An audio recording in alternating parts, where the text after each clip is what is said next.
Welcome to Deerhound Productions. I'm Dankcat33, and I'll be attempting to put together a full timeline of the Five Nights at Freddy's series. That's right, mainline games, spin-off games, and books that are connected to the games. We're gonna be throwing all of those into one big, happy, messy timeline. I want to start this video by saying that there are a lot of theories and speculation surrounding the series as a whole. So if your timeline looks different from mine, that is perfectly fine. We all have our own interpretations of the story. This is just the conclusion I reach based on the evidence provided. Five Nights at Freddy's follows the crooked Fazbear Entertainment, a company founded by inventors and business partners Henry Emily and William Afton, who was one of the main villains throughout the series. Not much is known about Afton's early life, but from the Silver Eyes, we can gather that he felt powerless and unappreciated by the world. But then there was the other kind of petty tyrant, those who grew spiteful with their small scraps of power, feeling more and more abused by the year, by family who did not appreciate them, by neighbors who slighted them in imperceptible ways, by a world that left them, somehow, lacking something essential. Before him stood someone who had spent so much of his life fighting like a cornered rat, that he had taken on the mantle of bitter sadism as an integral part of himself. He would strike out against others and revel in their pain, feeling righteously that the world owed him his cruel pleasures. One of Henry and Afton's first locations is Fredbear's Family Diner, a small restaurant likely established sometime in the 70s, featuring two animatronic performers, Dreadbear and Spring Bonnie, early versions of Freddy and Bonnie. Speaking of early, it's also worth mentioning that it's implied there was a predecessor to Fredbear's Family Diner, namely Fredbear's Singing Show, which was some sort of attraction. But we don't know much about that, so let's just focus on the diner. Dreadbear and Spring Bonnie are Springlocked suits, meaning that they double as both fully functioning animatronics and costumes that a person could climb into. The Springlocks compress the animatronic parts inside the suit, which allows for a person to fit inside and perform while wearing the costume. However, the Springlocks are very dangerous. Even slight moisture can cause the locks to break loose and impale the wearer with all the animatronic parts in the suit. Henry and Afton are also friends with another inventor named Edwin Murray. His father owns Murray Co. and their factory, Murray's Costume Manor, aka MCM. This location produces costumes and carnival games for their clients. Edwin works here and meets a puppeteer named Fiona.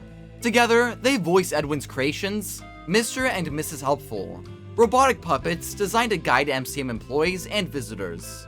Much like Edwin's creations, he and Fiona eventually get married and have a son named David Murray. For his first birthday, he's gifted a white tiger doll with blue and green eyes, likely because of David's own heterochromia. Around this time, Edwin's father unfortunately passes, putting Edwin in charge of Murray's Costume Manor. He uses the company to produce some of his own inventions, most notably the Cleanovac. Unfortunately, he's a workaholic, even skipping out on David's second birthday party to make a new invention. He eventually partners with Henry and Afton to create new things for Fazbear Entertainment, notably at Fredbear's Singing Show and Family Diner, as there are posters for those alongside other companies and establishments that they've partnered with. We can see in the loading docks that MCM made floats for Fazbear Entertainment, and we learn from the Secret of the Mimic launch trailer that MCM created several mascots and costumes for Fazbear. Later in the game, we discover that they produce Springlock costumes for them too. However, these Springlocks are much safer than Henry's, being able to endure water damage and even falls without injuring the wearer. Their biggest collaboration is working together on a new restaurant project, the infamous chain of Freddy Fazbear's pizza establishments. However, tragedy strikes Edwin. A fire starts at one of the Fall Fest events that MCM had been contracted to help with, and Fiona perishes in the fire. On David's third birthday, it seems like Edwin breaks the news to him that his mother is gone. To take care of David while he works, Edwin creates an animatronic endoskeleton known as M1. This animatronic is the culmination of Edwin's previous inventions. It learns like the Stay Up Latte, copies voices like the Mycelium Men, and shapeshifts like Murray's Magic Coat Rack and the Cleanovac, which allows it to wear any of MCM's costumes. One day, Edwin discovers something on the frequency 4625, copying some of Fiona's dialogue from David's second birthday tape. This is where I heard it. It's her or someone that sounds like her. That's great, honey, but you're missing the party. That's great, honey, but you're missing the party. It seems like M1 watched this tape and either began to mimic Fiona or gave Edwin the idea to use M1 to bring her back. Regardless, by David's 4th birthday, M1 is fully adapted to its role as a replacement Fiona, and will start referring to her as F10-4. On the same birthday, Edwin gives David a playground outside of MCM, although his lawyer is concerned by how close it is to the factory's loading docks. On David's 5th birthday, Edwin leaves him at the playground, while he and F10-4 prepare his party in MCM's conference room. After complimenting F10-4's cake baking skills, Edwin sends her to fetch David from the playground. However, it's revealed that David has died, likely because, as Edwin's lawyer said, the playground was too close to MCM's loading docks, and because of that fatal oversight, David was hit and killed by a car. This is similar to how in the books, David chases Ball out onto the road and was hit by a van. It's somewhat implied in the Moon.exe minigame that F10-4 might have been responsible for David's death. As in that minigame, she kills the baby owl, who represents David. Regardless, she urges Edwin to make another mimic program to recreate David, and initially, he resists. Edwin, calm down and give it some thought. Try again. Make another, and we can all be together. All this time wasted? I should have been having fun with him, playing games and teaching him how to make things. But I didn't. I let a machine raise my kid. You're not real. What was I thinking? You do not mean that. It is me. I'm Fiona. Stop talking like her. You're not her. Despite Edwin's reluctance, he eventually complies and attempts to make a copy of F10-4's M1 program, named M2, and this program inhabits the M1 endoskeleton. It seems like F10-4 was ejected from the endoskeleton body and stored somewhere else as M2 developed. As if Edwin's clearly unwell mental state wasn't bad enough, MCM begins to collapse around him. See, while Henry and Afton are seemingly friends with him, in reality they're trying to tear apart his company, poaching all of his employees to build up Fazbear Entertainment. Afton had messaged an MCM admin to get the staff contacts in exchange for a manager's position at a Freddy's location. Fazbear also offered MCM employees much higher pay, and encouraged them to convince their fellow employees to jump ship. A trio of employees, led by a man named Stan, stole some of Fiona's character patterns before leaving, and they formed their own company, Stan's Budget Tech. And using MCM's stolen work, they create the mediocre melodies and Candy Cadet animatronics seen in the later games. Sometime during the collapse of MCM, Fazbear Entertainment gains ownership of their land and entire catalog, as evidenced by a message from Afton to Edwin, and Fazbear Entertainment's later use of characters such as Foxy, Monty, and Roxy, which MCM originally owned. One of the more notable things that came from this was Fazbear Entertainment learning about M2. Along with this, Afton and Henry kept changing what they wanted for Freddy's. It seems that the Pizzeria originally intended to use Springlocked suits of Fredbear, Spring Bonnie, Bub, and Monty. These characters were designed by Fiona and were almost done, but Henry and Afton made Edwin change them into an animatronic crew, replacing Fredbear and Spring Bonnie with slightly different variants, those being Freddy Fazbear and Bonnie. New additions to the band include Chica and Foxy. Chica's restaurants originally owned Chica, who was the mascot of Chica's Party World. MCM was hired to make a Chica costume, which Fiona designed, although the suits produced are much more creepy than the initial artwork. It seems that Fazbear Entertainment eventually acquired the company and made Edwin add Chica to Freddy Fazbear's Pizza. Foxy, on the other hand, was part of an MCM show before being added to Freddy's band, likely after Fazbear Entertainment gained ownership of MCM's characters. All of this pressure builds until it seems like Edwin snaps out of his delusions with his robot family. When he encounters M2 copying David, he loses his temper. Stop! You're not him. You're not! Stop sounding like him!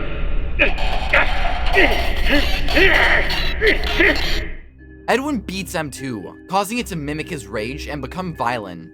Sometime after this, Edwin closes the MCM facility and locks himself in his house.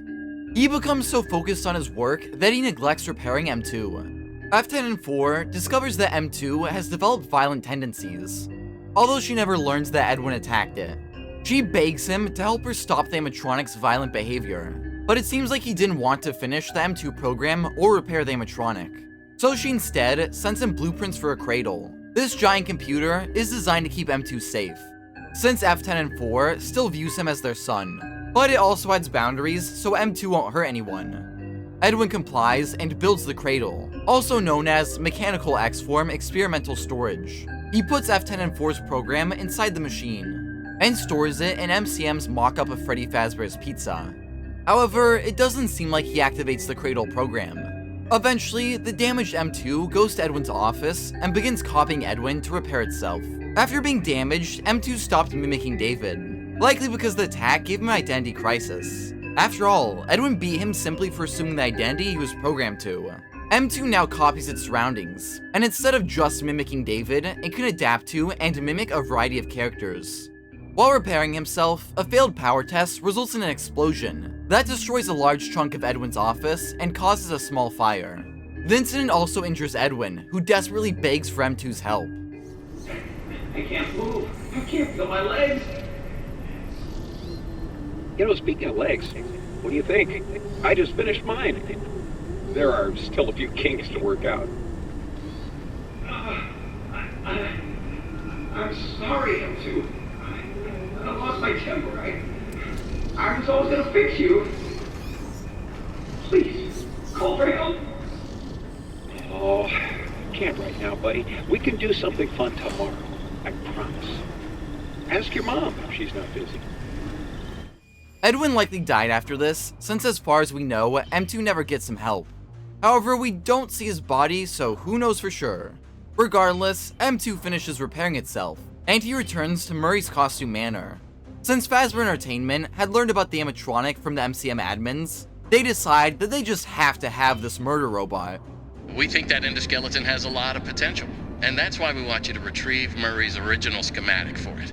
Fazbear sends its employees to MCM to retrieve the animatronic schematics, and F10N4 uses this situation to her advantage. She copies the voice of Fazbear Entertainment's dispatch in an attempt to get the workers to deliver her the M2 schematics, so she can send them to Edwin and have him repair and complete the M2 program. If it wasn't clear enough yet, M2 is now a sadistic monster. He mocked Edwin with his own voice and child neglect when he begged him for help, and now he slaughters anyone that he comes across. Despite being a violent murder robot, he's one with personality. It's shown throughout the games that he likes to toy with his prey, sometimes slowing down his speed if he believes they're cornered. It's also implied that instead of simply killing his victims, he'll fatally injure them and leave them to die. He is also very destructive, explicitly showcasing his boiling rage through his violent actions. He's no longer just a copy of David or the M1 program. He's formed his own identity, and is known simply as the Mimic. This is bad news for the Fazbear workers who enter MCM, where the Mimic resides. None of them listen to F10N4 and are all caught by the endoskeleton, who stuffs them in costumes around MCM, even matching the personality of his victims with the mascot costumes. Now, if you've read the Tales from the Pizzaplex books, you know those have a different origin story for the Mimic. But what you might not have known is that story is actually referenced in Secret of the Mimic. In MCM's basement, you can find a note that reads, "Memory error, detail report. We were expecting. There were complications. Consciousness was lost for an undetermined time. Once I woke, we were all together and happy. A family. But something was different. I felt wrong somehow. Was I me? I would never sleep again. Corrupted file suspected. Please advise." The complications while the Murrays were expecting seems to be a clear reference to the Mimic story in Tales, where Fiona died during childbirth. So it seems like that book origin story is actually just a memory error in one of the Mimics. Does that mean the rest of the books are still canon? I'm not quite sure. And since their canonicity is very questionable, I won't treat them as part of the timeline. But I will still discuss them since they include a lot of lore implications. Back to the games, the Mimic's mayhem continues in Secret of the Mimic, where on September 7th, 1979, Fazbear Entertainment sends its overworked employee, Arnold, to retrieve the Mimic schematics. He travels to Murray's Costume Manor, and here, Arnold has to evade the Mimic as he upgrades his data diver to access new areas of the building. It is worth noting that after a recent update, you can see a shadowy figure moving around in the warehouse manager's office. While this might just be the Digityper bot that resides there, its humanoid shape and movement around the room has led some people to suspect it's Edwin, who survived the Mimic's explosion and returned to MCM. Or maybe it's his ghost, who's to say for sure. Early in the game, Fazbear Entertainment's dispatch is secretly replaced by F10N4, who mimics Dispatch's voice and guides Arnold through MCM. Throughout his journey, the Mimic wears a variety of costumes and adapts to some of Murray's animatronics, including Jackie, Big Top, and Nurse Dolly. Arnold manages to defeat these forms one by one. Toward the end of the game, he enters the admin wing, where the Mimic now wears a Chica's Party World costume. Luckily, he manages to evade her, and obtains the executive permission, allowing him to enter Edwin's office and download the Mimic schematics. But the animatronic appears before he can leave, and forces him to take a detour into the tunnels, where he encounters David's ghost, which appears as a giant version of his tiger plush. His spirit teleports around and giggles as it tries to catch him, but Arnold prevails and makes it back to the security office, where Afton and 4 asks him to hand over the schematics. Instead, he runs the parachute program and escapes through some vents, making F10 and 4 very upset. You have made your choice. You are not going to make it out of here alive. You could have helped. If you had just given me the schematics, we could have fixed things. But you're just like the others. The other technicians, the workers. They didn't work, and it caught them all. Now it's your turn to play dress-up. Arnold continues further and discovers MCM's research and development, where they'd been working on a mock-up of Freddy Fazbear's Pizza, featuring the original Springlocked gang of Fredbear, Spring Bonnie, Monty, and Bub. The Mimic follows him down there and wears an amalgamation of prototype characters. Arnold moves the Springlocked suits in front of the pizzeria's cameras to trick F10 and 4 into closing the security doors and draining the building's power. With no power remaining, he enters the office and meets face-to-face with F10 and 4. She tells Arnold to travel to Edwin's house so he can activate the communication subterminal. I have a message for him. We must convince him to repair M2. That is all that I want. If you do not, M2 will never stop pursuing you. Tell Edwin, I still love him. Entering standby mode. Afterwards, Arnold takes a ride through some tunnels, traveling from MCM to Edwin's house, where the Mimic has once again followed him. He makes his way to Edwin's office, only to find the room destroyed, and the tape implying he's deceased. In Murray's surveillance room, Arnold activates F10 and 4's Cradle program, but before he can leave, the Mimic corners him. He's chased further into the house, and when powering up a generator, he accidentally starts a fire. He takes the elevator back down to the tunnels between the house and MCM, and as he descends, F10 and 4's message plays. I hope you're taking care of yourself. Knowing you are still trying to hold it all together. But the company doesn't matter anymore. It's over. You need to let it go. I beg you, put it all aside and fix M2. It is not too late. I miss you. But I miss my child more. I watched him grow up through this machine. I want him back. It's not too late to fix our family. As Arnold tries to escape, he's chased by the Mimic and Proto-Mimics, cobbled together abominations who seem to have been built by the Mimic while copying Edwin. Arnold makes his way back to the burning MCM building and escapes to his van. However, the Mimic has hitched a ride.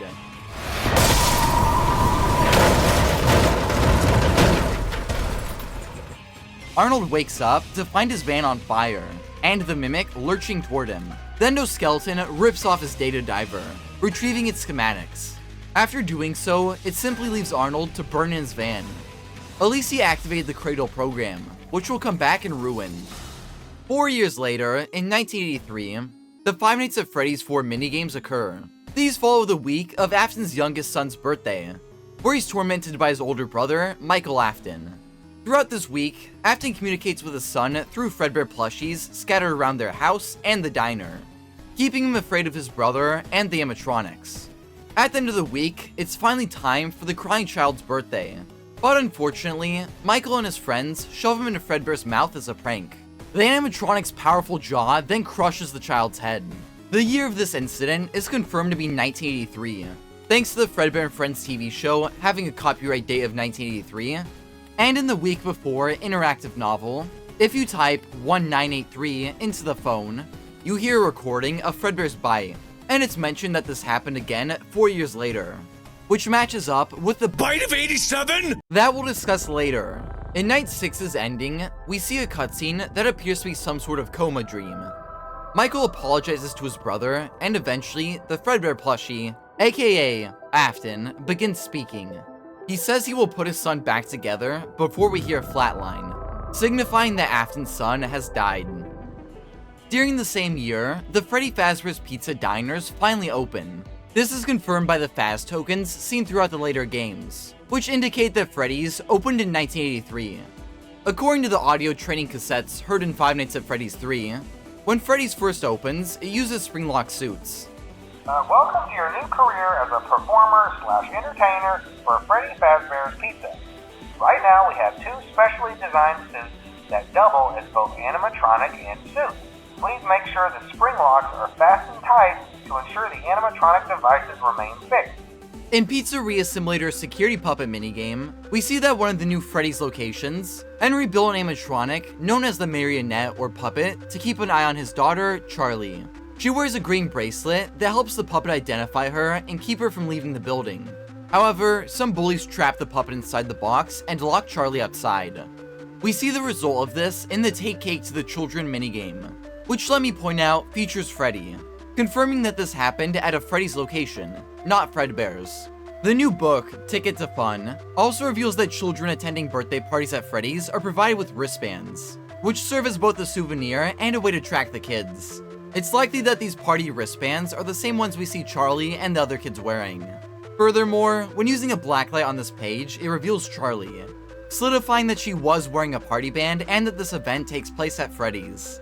The puppet eventually breaks out of the box, but before it can save Charlie, she's discovered by Afton, who drives up to the location and promptly murders the girl, likely because of how jealous he is of Henry. The puppet then exits the building to find Charlie. It begins to malfunction in the rain, and discovers her body next to Afton's tire tracks. The animatronic crawls up to her and shuts down. Charlie's spirit then possesses the puppet. We know her death happens in 1983, since that's when she dies in the novel trilogy, and in Help Wanted 2, when typing 1983 into the private room, you're rewarded with the puppet memory doll, indicating that that's the year when she was killed. Henry also says that Afton's violence was first inflicted on him. Not until I undo what he has done and heal this wound.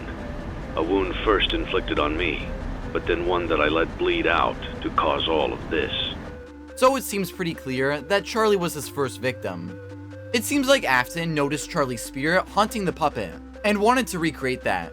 This also matches up with how in the novel trilogy, Afton was fascinated by Henry's robot Charlie and wanted to recreate her. Anyways, Afton makes his own location, known as Circus Baby's Pizza World. Like most things in the early timeline, when this location opened is a bit vague. But considering it has variants of Freddy, Bonnie, Chica, and Foxy, I think it's safe to say it opened after Freddy's. We also learn in Sister Location that this pizzeria has at least one Springlocked suit. You're inside something that came from my old pizzeria. I don't think it was ever used. At least not the way it was meant to be used. I'd recommend that you keep the spring locks wound up. This is important since later we learn that the spring locks are decommissioned. So this means that this location was opened before that happened. The other performers at this location are the Fun Times, an animatronic crew consisting of small characters like the Biddy Babs, Mini Renas, Bon Bon, and bigger animatronics such as Circus Baby, Ballora, and Funtime variants of Freddy, Foxy, and Chica, although she isn't very important. These animatronics are secretly designed to murder children, likely as an attempt to recreate the same haunting that happened when William Afton killed Charlie. However, he didn't get very far with this, as unfortunately, the first victim is his daughter, Elizabeth. Despite his repeated warnings to stay away from Circus Baby, she wants to see the animatronic, and when the two of them are the only ones in the room, Baby's stomach opens, and presents Elizabeth with ice cream. When she steps closer to collect it, a claw emerges from Baby and drags Elizabeth into her stomach, where she eventually dies. After this, Circus Baby's Pizza World closes, under the guise that they were gas leaks. However, Afton's plan wasn't all in vain, as Elizabeth went on to possess Circus Baby. However, unlike with the puppet, it seems like Elizabeth fused with Circus Baby's AI. As in the games and books, she remembers killing Elizabeth as baby, but at the same time also is Elizabeth. Sometime after this, the Springlocked suits are decommissioned at Freddy's. After learning of an unfortunate incident at the sister location involving multiple and simultaneous Springlocked failures, the company has deemed the suits temporarily unfit for employees. And we know this is after Circus Baby's Pizza World closes, since again, that location had a Springlocked suit, meaning they weren't decommissioned yet, so that must have happened sometime after Pizza World closed. It's also possible that Circus Baby's Pizza World is where the Springlocked failure occurred, since Baby said that the Springlocked suit at her restaurant wasn't used the way it was meant to be. We also know that this Springlocked failure occurred at a sister location, and Five Nights at Freddy's sister location's title might be a subtle nod to that. Since Afton had managed to recreate animatronic possession with Circus Baby, he decided to conduct further experiments. In 1985, at one of the Freddy Fazbear's pizza locations, likely the same one where Charlie was killed, William Afton dresses up in the old Spring Bonnie costume and lures kids to the safe room. Every location is built with one extra room that is not included in the digital map layouts programmed into the animatronics or security system. This room is hidden to customers, invisible to animatronics, and is always off camera. The safe room is reserved for equipment and or other property not being currently used and as a backup safety location for employees only. An off-camera room is the perfect spot for Afton to lure his victims to so he could kill them discreetly. He used various methods to lure his victims. In Ticket of Fun, we learned that he helped an 8-year-old boy named Timmy Douglas win the Midnight Motors arcade. And while that did help him gain the boy's trust, he was ultimately thwarted by Timmy wanting to get back to his party and open presents. In Pizzeria Simulator's Fruity Maze minigame, and the Fourth Closet novel, we learned that he told one girl named Susie that her dead dog was still alive, and promised to take her to him. Of course, he instead killed her in the safe room. In total, he murders 5 or maybe 6 kids. For years, it's been believed that Afton only killed 5 kids, but in Ultimate Custom Night and Into the Pit, it's strongly implied that there were 6 victims. In Ultimate Custom Night series, Toy Chica, the high school years, we follow Toy Chica killing her love interests, paralleling how Afton murders his victims. I told him that someone ran over his dog in front of my house, but once he's there, I'll entice him with warm cookies, lure him inside, invite him inside, and then I'll have him. What's interesting though is that we see Toy Chica has 7 victims, representing Charlie, the 5 missing children, and another unknown victim. Then later, in the Into the Pit short story, there are 6 victims in a recreation of Afton's 1985 murders. In the video game adaptation, we see the same number of dead kids. And in the Balloon Boy minigame, we collect 6 party hats, representing Afton's 6 victims in 1985. The Fetch minigame also has us collecting 6 balloons and placing them where Afton murdered the kids at Freddy's. So it seems like Ultimate Custom Night and Into the Pit are hinting that Afton killed 6 kids at Freddy's in the 1985 murders. Afton's known victims here are Gabriel, Jeremy, Susie, Fritz, and Cassidy. But who is the identity of this 6th mystery child? We'll focus on that later. Afton stuffs the kids in the animatronic costumes, and as shown in the Give Gifts, Give Life minigame, the puppet gives them life, allowing them to haunt the animatronics. Gabriel possesses Freddy, Jeremy becomes Bonnie, Susie haunts Chica, Fritz possesses Foxy, and Cassidy becomes the ghostly Golden Freddy. The reason this yellow bear isn't an actual animatronic like the other victims is because as seen in Give Gifts, Give Life, the puppet never gave Cassidy life. So similar to David Murray, he exists as a ghost. It doesn't seem like the puppet gave that 6th kid life either. Also, it's worth noting that Ticket to Fun implies these disturbing minigames are created as a result of the Freddy's arcade machines being haunted. According to the puppet, Afton's victims became animals. The others are like animals, but I am very aware. Scott Cawthon elaborated upon this while discussing the movie during Daco's interview. These animatronics are possessed by the spirits of kids, and these are innocent kids. These are victims themselves. So it's very, very difficult to still have a horror movie, still have those kills that you need, but still preserve the innocence of those kids. That these animatronics are, the spirits in them are these kids that are basically very confused and lost, animals backed into a corner, and kind of left with this impression that adults are out to get them. It seems like Afton notices that the children's spirits are haunting the animatronics. In both the books and movie, he's depicted as seeing the animatronics as his family. To quote the Silver Eyes, "They are home with me. Their happiest day. There isn't a way out anymore. All that's left is family." In the film, he refers to the animatronics as little ones and children, again painting the picture of Afton viewing them as his family. I didn't know where to mention this, but it's also mentioned that Fazbear Entertainment's management noticed Spring Bonnie being moved, likely during Afton's murder spree, and they mentioned that the suit is unsafe. Management has also been made aware that the Spring Bonnie animatronic has been noticeably moved and would like to remind employees that this costume is not safe to wear under any circumstances. So this confirms that Afton killed these kids after the Springlocks were decommissioned, meaning that this is after Circus Baby's Pizza World was opened and quickly closed, since that location still used Springlock suits. Speaking of which, sometime afterwards, Freddy's closes due to Afton's murders, and he opens Circus Baby's Entertainment and Rentals. Due to the massive success, and even more so the unfortunate closing of Freddy Fazbear's Pizza, it was clear that the stage was set, no pun intended, for another contender in children's entertainment.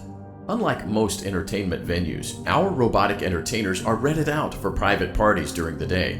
And on their off time, they're stored in an underground facility, connected to which is a testing facility, an area designed to look like a house with test subjects living in a child's bedroom. This is where the main gameplay of Five Nights at Freddy's 4 occurs, and the tales from the Pizzaplex story, Dittophobia, shed some light on the facility. In the story, the main character, Rory, is trapped in the house testing facility. He believes that his life is normal. Every day he eats breakfast and gets ready for school, but he struggles to find the front door. He eventually gets drowsy and goes to bed, where nightmarish versions of Freddy, Bonnie, Chica, and Foxy attack him. It's revealed later that the house in the facility is actually decrepit, and the nightmare animatronics are simply costumes on metal skeletons. The reason Rory had believed everything was clean and normal was because of the gas Afton had been pumping into the house. The gas in the gas tanks were hallucinogens. These were drugs that made him think he was seeing and doing things he wasn't seeing and doing. The gas was what made him think he was living in the house with his parents.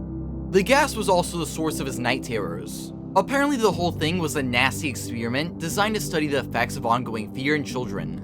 Whoever was behind the experiment wanted to see what happened if a child faced the same horrors night after night after night, with no real life during the day to balance out the awfulness of the nightmares. This poses the question, why would Afton do this? Maybe he's trying to replicate his deceased son's constantly terrified behavior in other test subjects. Possibly as part of his promise to put him back together? I'm not quite sure. What we do know for sure is that he abandoned the experiment. Rory discovers that Afton had stopped taking notes 10 years ago, and everything in the house, such as the food, gas, and nightmare animatronics, were automated. Another automated feature is a recording Afton left behind, which gaslights Rory into staying in the facility. He tells Rory how out of place he was in the real world, but here he's been watched over and taken care of, revealing that Afton targets misfit kids for these experiments. The story ends with Afton's recording convincing him to stay in the testing facility, and dooming him to eternal night terrors. In the games, the facility serves as the main location in Five Nights at Freddy's 4's gameplay, where we seem to play as one of the test subjects fending off the nightmare animatronics as part of the experiment. In sister location, you can see the testing facility on the break room map of Circus Baby's Entertainment and Rentals. Later in Help Wanted, we play through a digital recreation of the facility, which has the fun times appear in the house. Both of these details, along with the books, pretty much confirm that the Five Nights at Freddy's 4 house is connected to Circus Baby's Entertainment and Rentals. A map of the location reveals that the plush trap hallway from Five Nights at Freddy's 4 is also connected to the underground facility, but it's not a part of the house area. While that zone is connected through Afton's private room where he observes these experiments, the plush trap hallway is accessed through the Ballora Gallery. In Five Nights at Freddy's 4, after you complete each of the first 4 nights, you're transported to the hallway to play fun with Plushtrap, who is a small, plush-like version of Spring Bonnie. If you manage to stop Plushtrap on the room's X, then you can skip the first 2 hours during the next night. As for what this means story-wise, I think it's possible that after surviving each night in the main testing facility, Afton transports his subjects to the hallway to test them further, and if they win, he gives them 2 hours off the following night as a reward.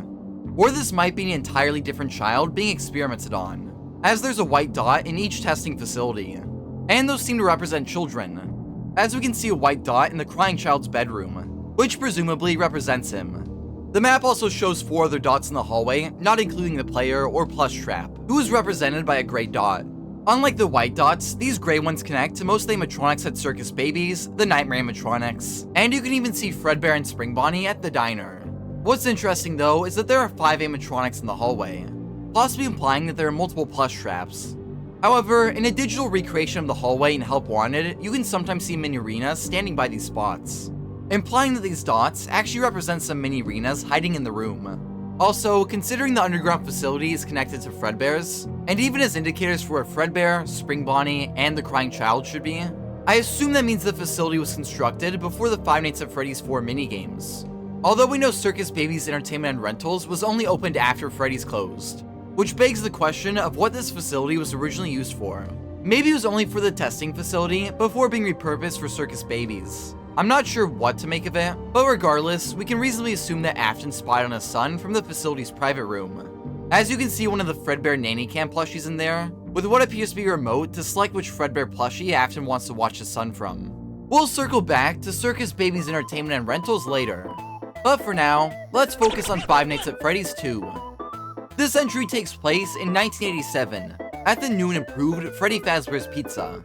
After the missing children's incident, apparently the old Freddy's location was left to rot before Fazbear reopened with the new toy animatronics. They've spent a small fortune on these new animatronics.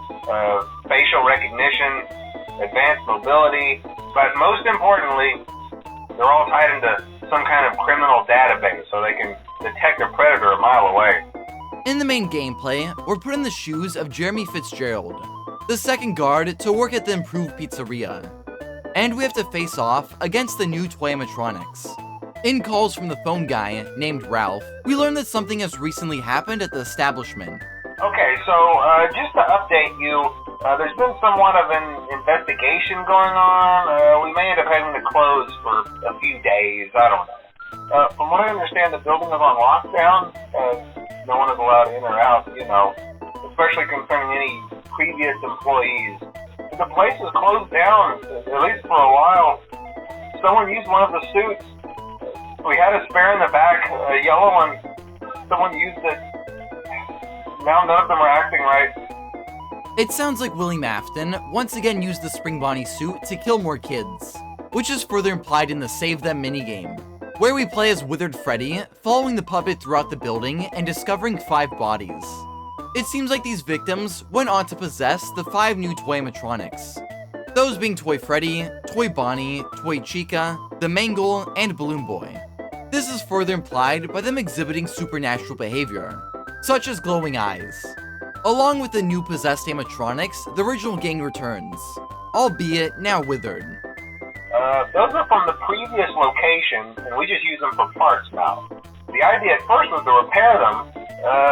They even started retrofitting them with some of the newer technology, but they were just so ugly, and the smell. Jeremy has to survive Freddy and all of his friends for 6 nights, and after that, there's one last event. We have one more event scheduled for tomorrow, a birthday. You'll be on day shift. Wear your uniform. Stay close to the animatronics and make sure they don't hurt anyone, okay? It seems like this birthday party is where the infamous Bite of 87 occurred. This incident involved an unknown animatronic attacking someone and biting their frontal lobe off. Considering Jeremy was taking the day shift for that party, and was told to stay close to the animatronics, many fans think that he was the bite victim. This game also takes place in 1987, the same year as the bite, and the event is never mentioned by Ralph, likely meaning it didn't happen until after the 6th night. Following this is the custom night, where we play as someone named Fritz Smith. However, he gets fired immediately for tampering with the animatronics for the custom night AI. After that final night and the Bite of 87, Freddy Fazbear's Pizza was closed, and the new toy animatronics were scrapped, implying that one of them was behind the bite. A popular fan theory is that Mangle was the culprit, although Toy Chica's dialogue from Ultimate Custom Night implies she might have been behind the bite. Where's my beak? Lodged in your forehead, of course. But ultimately, it doesn't matter. Say Balloon Boy did the bite for all I care, the end result is still the same. It's also worth noting that the toys never appear again, outside of various recreations of them. So it's likely that after they were dismantled, their souls were set free. With the toy animatronics decommissioned, Phasma Entertainment fixed up the withered animatronics and reopened Freddy Fazbear's Pizza with them. However, after the bite of 87, the animatronics are restrained to the stage. They used to be allowed to walk around during the day, too, but then there was the bite of 87. Oh yeah, speaking of our friend Ralph, he takes over the night shift when Freddy's reopens. But eventually, he decides to quit. During his last week of the job, he records messages for his future replacement, and the events of his final week are detailed in the week before interactive novel. Unfortunately, Ralph quitting has unintended consequences. The animatronics have been getting bored of the same old routine, and since Ralph decided to leave Freddy's, they figure, why can't they? The animatronics begin messing with the power and rerouting it to their charging platforms on the stage, which would allow them to travel further from Freddy's and terrorize locals, including Ralph's daughter, Coppelia. However, a junior reporter named Bronwyn Light caught wind of these plans thanks to her sources. And on the third night of Ralph's final week, she breaks into Freddy's through Party Room 2's window. She's caught by Bonnie before she can do anything to stop the animatronics, and she's stuffed in a Freddy costume. She holds out as long as she can, but when she realizes that it's too late for her, she records a message to warn Ralph. However, in the book's canon route, he never hears this, and on night 5, the animatronics get the best of him. So he records a final message for his replacement. And I know in the original Five Nights at Freddy's, you get his final message on night 4. But the novel reveals that's only because he forgot to record a message for night 4. So his final message plays on night 4 instead of 5. Oh, hey, wow, day 4. I knew you could do it. Hey, listen, I may not be around to send you a message tomorrow. It's been a bad night here for me.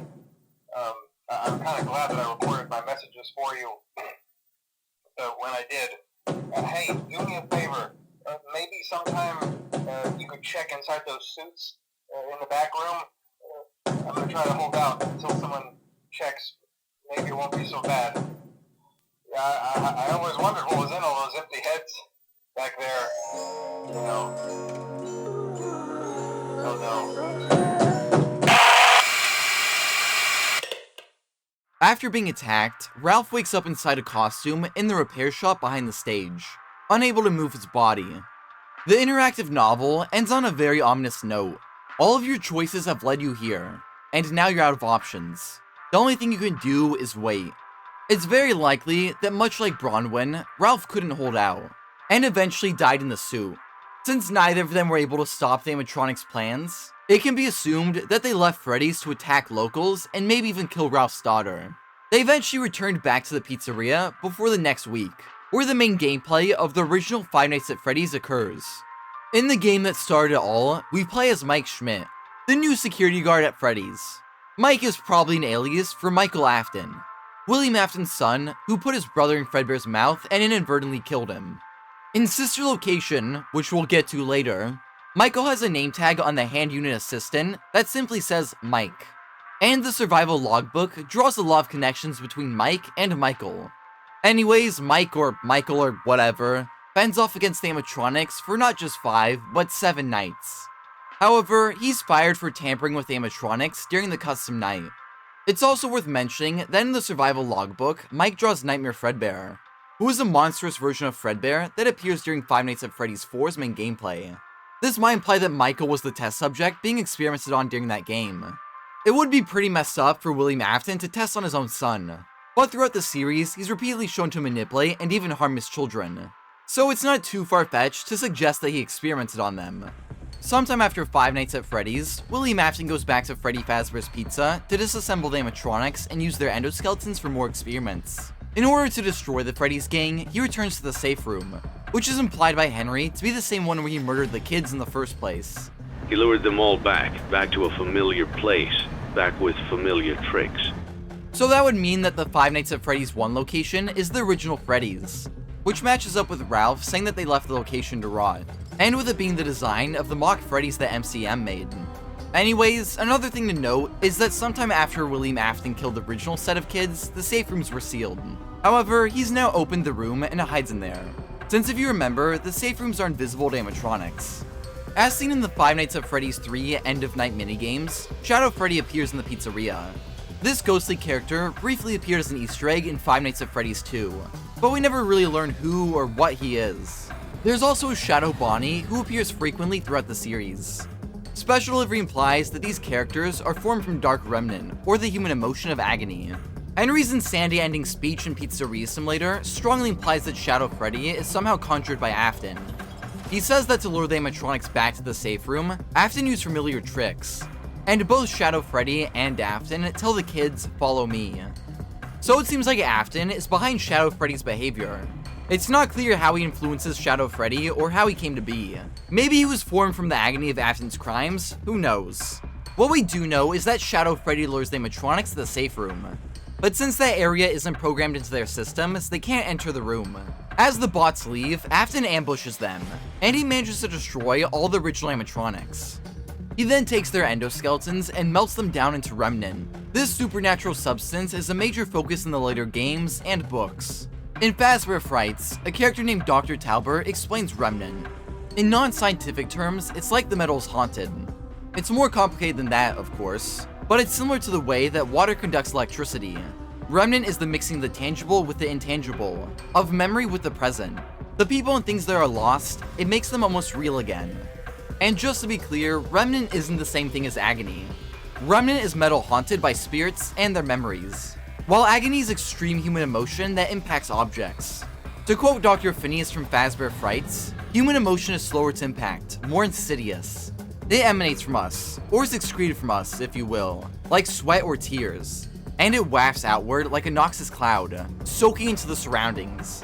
Extreme human emotion appears to impact its surroundings far more powerfully the more negative it is. Agony, I'm convinced, radiates farther from people than any other emotion.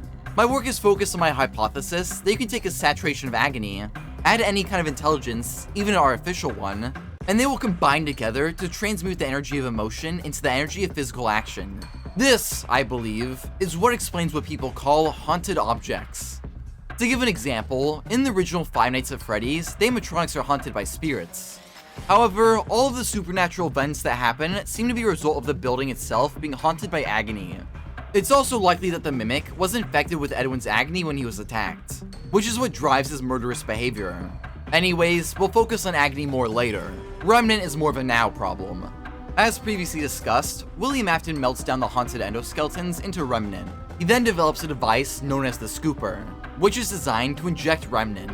Afton keeps the melted endoskeleton Remnant at a sustained temperature, keeping it malleable but not too hot, as overheating could neutralize the Remnant. If you're wondering why Afton has been doing all these experiments throughout the series, it's strongly implied in the novel trilogy that his overarching goal is to find the secret to immortality. There's a scene in the fourth closet where one of the main characters tells Afton that he should be afraid to die. As if hell exists, that is certainly where he will end up. Afton responds by agreeing and confirming that he does indeed want to become immortal, as he is terrified of death. While this book isn't set in the world of the games, it's likely that this is also his motivation driving him throughout all these murders and experiments in the games. Afton seems to be trying to harness the power of Remnant so he can make himself immortal. As part of his experiments, he spreads the haunted metal throughout the Funtime animatronics, giving them life. And if you didn't understand this at first, hey, no worries, it's kinda vague. So let's just lay out all the evidence. In the third non-canon novel, The Fourth Closet, Afton retrieves the original animatronics endoskeletons and melts them into an amalgamation. He then extracts the children's remnant from it, which he then injects into the Funtime animatronics. While this book isn't canon, it's strongly implied that Afton also did this in the games, judging from the scooper being designed to inject remnant. We know he stole the Freddy's endoskeletons in the games, as in Five Nights at Freddy's 3, all the remains of the original animatronics are their shells, with no endoskeletons, implying that Afton took them. Then in Pizzeria Simulator, Henry's speech implies that Afton is using his victim's spirits for a new purpose. As if what he had already done wasn't enough, he found a new way to desecrate, to humiliate, to destroy. As if the suffering wasn't enough, the loss of innocence, the loss of everything to so many people. Small souls trapped in prisons of my making, now set to new purpose, and used in ways I never thought imaginable. In one of Help Wanted's levels, we can see endoskeletons in a furnace at Circus Baby's Entertainment and Rentals. And these are the same endoskeletons that the Freddy's animatronics use. so it seems like Afton did take them after destroying the animatronics. I'll discuss this more later, since it'll be easier to explain certain things, but just know that the fun times now contain the remnant of the missing children, making them haunted by the fragmented parts of their souls. This leads into the events of Sister Location, where Afton tells his son Michael to go to Circus Babies Entertainment and Rentals to set his sister Elizabeth free. However, since Michael looks so similar to his father, the Funtime animatronics mistakenly think it's him. So, thinking that he's William, they aren't the most friendly. Throughout Michael's 5 nights, the animatronics try to catch him, minus Funtime Chica, who is either rented out during his week, or is present in the location but not seen for some reason. Anyways, Michael manages to stay one step ahead thanks to the assistance of his robot sister, Circus Baby. However, she isn't helping Michael out of the kindness of her robotic heart. In reality, she's working with the Funtimes on a plan to escape into the world, so she's slowly gaining Michael's trust as part of this plan. The animatronics all use the scooper to tear out their endoskeletons and then merge them, becoming Ennard. Afterwards, they kill 2 technicians and hang them. Then on Michael's 5th and final night, Baby tricks him into entering the scooping room, where they use the scooper to remove his insides. Ennard then wears his body to escape the facility. However, as you can expect, Michael's body starts to decay, so Ennard escapes into the sewers. But thanks to the scooper injecting him with Remnant, Michael survives, albeit as a reanimated corpse. Sometime after Afton told Michael to go to Circus Babies Entertainment and Rentals, he, for some reason, returns to the safe room, where he's confronted by the ghosts of his victims. With no way out, he jumps into his Spring Bonnie costume. As he laughs at the kids he's killed, the spring locks suddenly go off, impaling him inside of the costume. The spirits vanish as Afton writhes inside the suit. It's kind of ironic that if Phasmartainment used Edwin's safe spring locks, then Afton would have survived. Karma sucks, man. Also, if you're wondering why I put this after Sister Location, it's because Afton needs to be alive before that game to tell Michael to set Elizabeth free. Years later, a local amusement park creates a new attraction based on the tragedies at Freddy Fazbear's Pizza, named Fazbear's Fright, the horror attraction. It features relics from the old pizzerias, such as shells of the animatronics, posters, and props. A week before the attraction opens, the main gameplay of Five Nights at Freddy's 3 occurs, where we play as yet another security guard watching over the attraction. Our replacement Ralph, known only as Phone Dude, says he's in contact with someone who designed one of the pizzeria buildings, and apparently there's a boarded up room. This is clearly the safe room, but the fact that it's once again sealed up after Afton had it open implies that someone returned to lock him inside. The most likely suspect for this is Henry, since Afton killed his daughter and ruined his company. On night 2, Phone Dude says they found a real animatronic, and upon checking the cameras, we're introduced to Springtrap, the rotted remains of William Afton still trapped inside the Spring Bonnie suit. The Fazbear's Fright owners retrieved him from the safe room and took him to the attraction. Afton wastes no time getting back to murder, trying to kill the Fazbear's Fright guard, whose identity is never confirmed, but it's likely either Michael, or according to the books, some rando named Hudson. Assisting Springtrap's murderous goals are the Phantoms, hallucinations of burnt Freddy's animatronics. If they manage to attack the guard, some of the Fazbear's Fright equipment will malfunction, forcing the guard to reboot them. It's strongly implied that the Phantom hallucinations are conjured by Springtrap himself, as they only appear after he enters the building, and in the short story, What We Found, Springtrap similarly creates hallucinations after the main character, Hudson, touches his flesh. He then starts seeing hallucinations of people who tormented him in the past. If you look closely at the Phantoms, you'll also notice that their eyes are very similar to Springtrap's, further implying that he's behind their existence. Similar to Shadow Freddy, it's not clear how he makes these apparitions, but it probably has something to do with Agony or Remnant, or maybe it's just because Afton is seemingly undead. After completing the 6th night, titled Nightmare, it's revealed that Fazbear's Fright burnt to the ground. The cause of this is likely due to the building's faulty wiring, but foul play is possible. Maybe Henry or Michael set the location ablaze in an attempt to kill Springtrap. In Sister Location's custom night, we see the charred remains of the building. During this scene, Michael Afton talks to his father, discussing the events of Sister Location, and he says that he's going after Springtrap, who is revealed to have survived the fire. This leads into Freddy Fazbear's Pizzeria Simulator. Henry finally comes back into the picture to fix the mess he's allowed to go on for so long. In his secret insanity-ending message, it's revealed that he somehow discovered that Afton destroyed Freddy's animatronics. He set some kind of trap. I don't know what it was, but he led them there again. He overpowered them again, and he robbed them of the only thing that they had again. This message is also named HRY223, likely an abbreviated version of Henry 2023. So it seems like Pizzeria Simulator likely takes place in the same year or sometime after. In the message, Henry says that unless he calls all the animatronics to one place, the children's souls will never be at rest. So I'm pretty sure that means that their remnant isn't entered.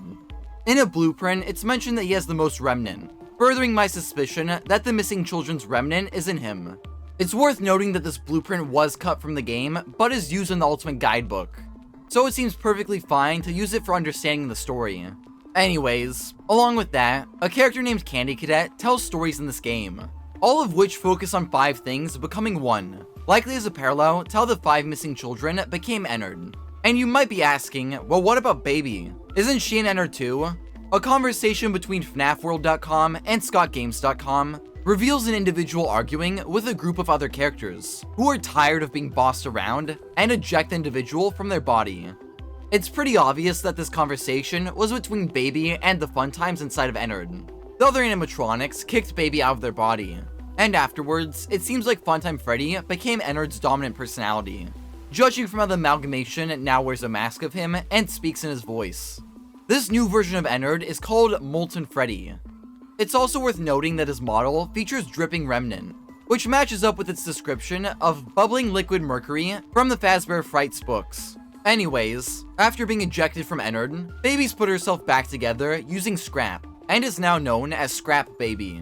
The last 2 animatronics to discuss are the Puppet and Springtrap. After surviving the Fazbear's Fright Fire, Afton also seems to have put himself back together. Rather than the groaning zombie of Five Nights at Freddy's 3, Pizzeria Simulator Afton is much more lively and talkative. In the entry since his debut, Afton is usually depicted as more theatric. Just play him in Dead by Daylight for 5 minutes and you'll see what I mean. You're mine now!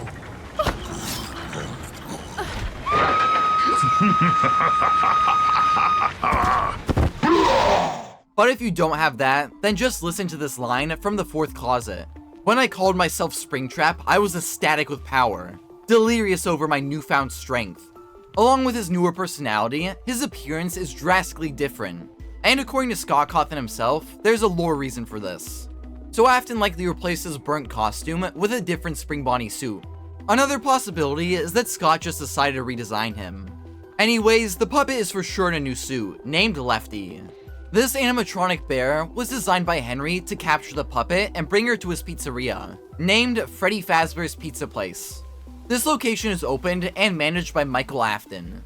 Henry then calls all the animatronics to the pizza place, with Scrap Baby under the impression that her father had summoned her to claim new victims at this pizzeria. Each night, the animatronics appear in the pizzeria's alleyway, and Michael salvages them. After bringing the animatronics in, they'll begin to terrorize him during the game's office segments. After salvaging all 4 of the haunted animatronics and surviving Saturday, Henry finally enacts his plan. It's revealed that he called the animatronics together to burn them inside of the pizzeria. Remnant doesn't hold up well when heated, so Henry sets the pizzeria ablaze to kill off everyone, including Michael, who he directly speaks to. And to you, my brave volunteer, who somehow found this job listing not intended for you. Although there was a way out planned for you, I have a feeling that's not what you want. I have a feeling that you are right where you want to be. I am remaining as well. I am nearby. While Michael and Henry are content with their fate, the animatronics are less thrilled. And to you monsters trapped in the corridors, be still, and give up your spirits. They don't belong to you. For most of you, I believe there is peace, and perhaps more, waiting for you after the smoke clears. Although for one of you, the darkest pit of hell has opened to swallow you whole, so don't keep the devil waiting, friend. My daughter, if you can hear me, I knew you would return as well. It's in your nature to protect the innocent. I'm sorry that on that day, the day you were shut out and left to die, no one was there to lift you up into their arms, the way you lifted others into yours. And then, what became of you? I should have known you wouldn't be content to disappear. Not my daughter. I couldn't save you then, so let me save you now. It's time to rest, for you, and for those you have carried in your arms. This ends, for all of us, in communication. The aftermath of the fire is a main focus in future entries, and it reveals that some characters actually survived. However, Michael, Henry, Circus Baby, and Molten Freddy never return again, likely having perished in the fire. With Molten Freddy's remnant destroyed, the missing children can finally rest. The game's Lorekeeper ending shows the final scene of the missing children's graves, with one on the hill overlooking the others, likely Charlie's, symbolizing how she watched over and took care of them. Despite Henry's great plan and awesome speech, it's revealed in the Fazbear Frights books that Afton survived the fire. And look, I know the book's canonicity is very controversial, especially with Secret of the Mimic only loosely following Tales from the Pizzaplex. However, the Fazbear Frights books are directly tied to the games through the Into the Pit game, which, similar to the books, has a bit of controversy surrounding its canonicity. But nothing about the game makes it explicitly non-canon. Sure, it's a spin-off, but so was Special Delivery, which was a canon entry in the series. The game's description says it's in the Five Nights at Freddy's universe, which was also used in Secret of the Mimic's marketing. Considering that was a canon game, I'd say that tagline further solidifies that Into the Pit is a canon game. And sure, the game has some inconsistencies in design and location, but let's not act like the mainline games are consistent. It makes total sense that Freddy has buttons in FNAF 2, but only in his withered form and take cake to the children, but not in Save Them, and also not in FNAF 1. But he does have buttons in FNAF 3's minigames, but also not in the main gameplay. This is just one of the many inconsistencies that occurred when the games were made by Scott Cawthon alone. Into the Pit was developed by a whole other team at Megacat Studios, so it seems perfectly reasonable that there may be inconsistencies between their game and Scott Cawthon's games. Anyways, canonicity rant aside, since it seems like Into the Pit is canon, then that also means Afton's role in the books is somewhat canon too. The game not only references one of the stories he's in, the man in room 1280, but the Stitchwraith also appears in the game.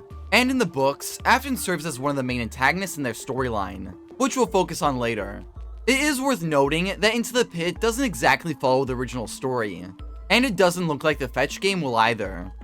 So just note that future Fazbear Frights games will likely play out somewhat different from the original stories. The books aren't one for one with the events in the games, but the events of the stories translate to the games with roughly the same plot, characters, and story beats. So again, the Frights games likely won't have the same events as the books that we're about to discuss, but it should be close enough. Anyways, in the Fazbear Frights books, we learn that after burning in Pizzeria Simulator's fire, Afton is found and taken to Hercules Hospital. He's put on life support for years, but even after being taken off, he just won't die. And what exactly is keeping him alive? A vengeful spirit that attaches itself to Afton to ensure that he suffers. We learn that he experiences horrific nightmares while in the hospital. This seems to be referring to the events of Ultimate Custom Night, a game where we play as Afton being tormented by the animatronics from throughout the series. The spirit behind this torture is referred to as the one you should not have killed, and occasionally, you can see their face during the game.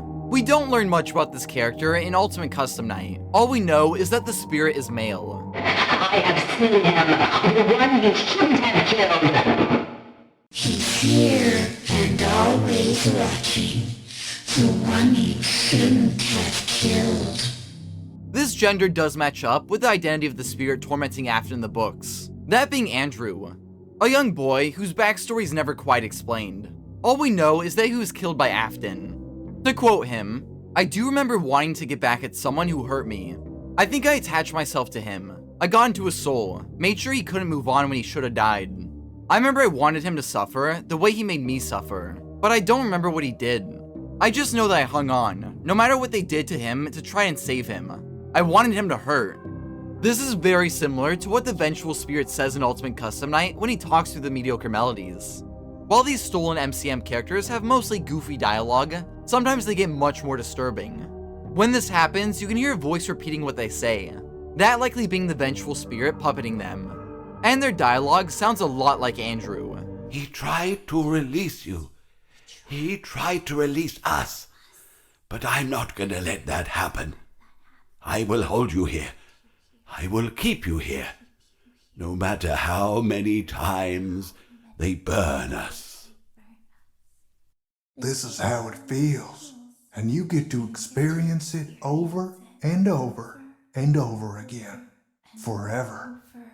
I will never let you leave. We've only just begun.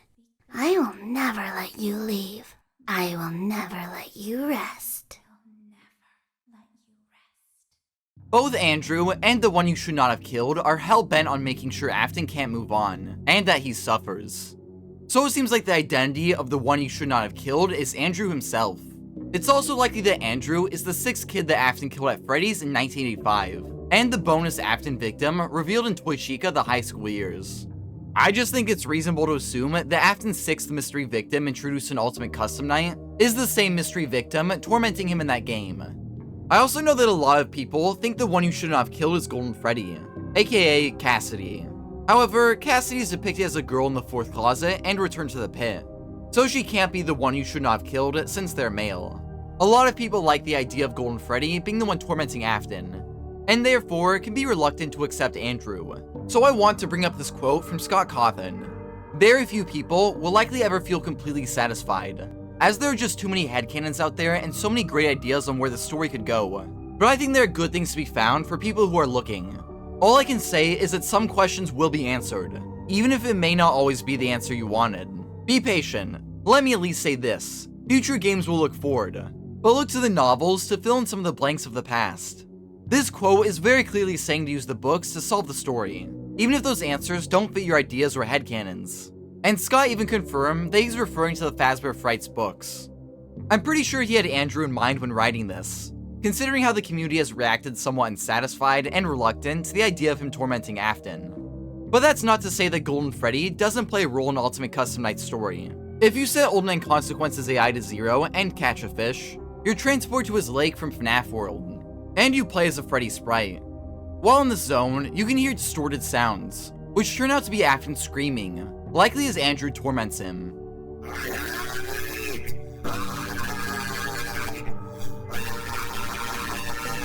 The Freddy sprite talks to Old Man Consequences, who tells him, "Leave the demon to his demons. Rest your own soul. There is nothing else." After being told this, you can submerge the Freddy sprite in the lake, which results in the game crashing. The other ending connected to Golden Freddy can be obtained after watching all of the game's intermissions and achieving a score of 9,800 points. Once you do all of this, there's a cutscene of Golden Freddy shaking. Judging from Golden Freddy using his Five Nights at Freddy's 1 appearance, I assume that means that the Freddy sprite was Golden Freddy, since their designs match up, both having 2 ears. Withered Golden Freddy likely wasn't used for this cutscene since he's missing an ear, so he wouldn't have matched up with the Freddy sprite. Anyways, the bear shrinks into the void and disappears. There are a lot of interpretations as to what this means, but I think that after talking with Old Man Consequences and agreeing to move on, Cassidy / Golden Freddy is finally at peace, leaving Afton to be tormented by Andrew. Andrew keeps making Afton suffer in the events of the man in room 1280. In that story, we follow the Hercules hospital staff and the priest surrounding Afton. The hospital staff tries to kill the evil man, but they're thwarted by Andrew, who manifests as a young boy wearing an alligator mask, likely meant to be some sort of version of Montgomery Gator, who was previously seen in Secret of the Mimic. This actually explains why Andrew speaks through the mediocre melodies in Ultimate Custom Night. In Secret of the Mimic, we see that Monty used to be in the Jug Band, which featured some of the mediocre melody members. Since Andrew wears a Monty mask, it makes sense that he'd be connected to the members of his original band and company. His Monty mask also makes him look similar to a child we see in Five Nights at Freddy's 3's minigames, possibly implying that they're Andrew. Anyways, in the story's ending, the priest, named Arthur, takes Afton to the Fazbear Entertainment distribution center as his last wish. Here he promptly explodes, spreading Andrew's anger throughout the items in the building. His soul ends up possessing an animatronic dog named Fetch, and Afton's spirit hitches a ride in Andrew's soul. This leads into the story Fetch. However, in the Into the Pit game, the minigame featuring Fetch plays out very differently from his original story. And since Scott Cawthon and Megacat Studios have both heavily teased a Fetch game, I assume he'll get a video game adaptation that's different from his original story. To briefly recap that story, a boy named Greg finds Fetch at an abandoned Freddy's location. He connects the animatronic dog to his phone, and the robot starts following his commands, with some additional violence, likely due to Andrew and Afton haunting the animatronic. Fetch kills a dog, rips off Greg's uncle's finger, and the story ends with the implication that he's murdered Greg's crush. Again, this will likely play out very differently in the game adaptation. The Into the Pit minigame version of the story has us playing as a boy in Freddy's, that likely being Greg. We see a possessed Golden Freddy, which might imply that he didn't actually move on in Ultimate Custom Night. Anyways, after collecting 6 balloons, we put them in the room where Afton murdered his victims. Fetch is also in this room, and after exiting it, he violently mauls the player to death. That might mean that in the Fetch game, the animatronic dog will murder Greg in the ending. But again, we'll just have to see how things play out when the game releases. More importantly, this confirms that Andrew isn't just a parallel to Cassidy, as we see both Fetch, who is possessed by Andrew, and Golden Freddy, who is possessed by Cassidy, in the same minigame. So they both exist as separate characters. Diving back into the past, in Secret of the Mimic, we learned that the original concept for the Freddy's band featured Monty and Bub, an alligator and a dog animatronic. Once again, this game weirdly connects to Andrew. Monty and Bub both tie back to his appearances. He first wore an alligator mask before later possessing Fetch. In the game's storytime book, the gator character is also referred to as an angry gator, and the dog is called a pesky puppy, matching up very well with Andrew's vengeful and troublesome behavior. Eventually, Fetch breaks down in a storm and ends up in the hands of a scientist named Dr. Phineas, who attaches Fetch's battery pack to an endoskeleton as part of an experiment regarding the power of human suffering, or agony as it's often referred to as. He then removes the head from a doll named Simon, who formerly belonged to a boy named Jake who had cancer. The doll was made to represent all of the adventures that Jake wanted to go on if he was healthy. But tragically, he died and possessed the doll, which, in the present, has its head attached to the endoskeleton. This animatronic, known as the Stitchwraith, now contains the souls of Jake, Andrew, and Afton. Jake reaches out for Phineas, only for the man to painfully die, withering and being left with black tear streaks running down from his eyes.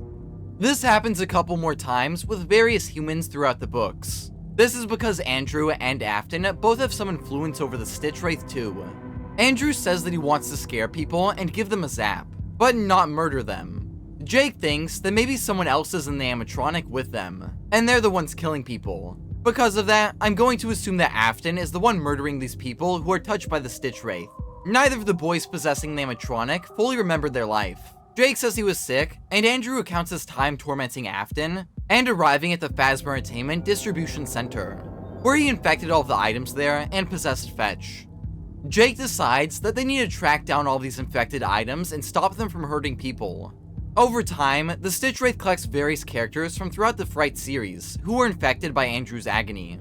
These include the plush trap chaser from Out of Stock, Ella from 1:35 AM, Foxy from Step Closer, and the remains of Fetch, since he's mentioned later to have been collected by the Stitchwraith, even though Phineas already disassembled him. Now, let's dive into the pit. No, not the short story, or the graphic novel, or the interactive novel. I'm talking about the full game developed by Megacat Studios. If you're confused as to why I put this after Fetch and the Stitchwraith being created, it's because in this game, there's an Easter egg where you can see the Stitchwraith, meaning that he's already been built. However, a lot of evidence also points to this being before Five Nights at Freddy's 3, such as some of the props from that game still being in an old Freddy's location, and the safe room being sealed up. But because of the Stitchwraith's appearance, and because most of Frights is after Pizzeria Simulator, I'm going to say this is where it fits in the timeline. However, the events that led to the Stitchwraith's creation in the games could have been entirely different. I assume they're mostly the same, but we'll just have to wait and see for sure. This entry follows Oswald, a boy who lives in a town where pretty much everything is dead. Over the summer, his dad drops him off at Jeff's Pizza, which is the original 1985 Freddy Fazbear's Pizza, now owned by some guy named Jeff. One day, Oswald decides to hide in the establishment's ball pit. However, when he emerges from the pit, he's in the 1985 version of Freddy Fazbear's Pizza. A lot of fans incorrectly assume that this is time travel, and you'd be forgiven since the interactive novel adaptation of the story does actually include time travel. But no, it's basically a ghost world. It's explained more in the later epilogues, but it seems to be a graveyard for the victims of Eleanor, a character who we'll focus more on later. The victims' memories are interwound in the ball pit, so when Oswald entered it, he traveled into a supernatural recreation of the past. It's shown in this game, and the epilogues, that the ball pit realm still has effects on the real world. Items can be carried between worlds, and events in the ghost realm can carry over to the real world. Anyways, here, Oswald encounters a monstrous representation of Afton's evil, known as the Yellow Rabbit or Yellow Thing. This creature is born from the agony of Afton's crimes. In one of the endings, you can even see black tears dripping from his eyes, which are often used to represent agony. The Yellow Thing also appears to be a living organic creature, sporting flesh and fangs. The creature recreates Afton's murders in the ghost realm, and tries to add Oswald to its list of victims, but he manages to escape back to reality. However, the Yellow Thing follows him through and drags his dad into the pit. He then replaces him in the real world, with everyone but Oswald seeing him as his father.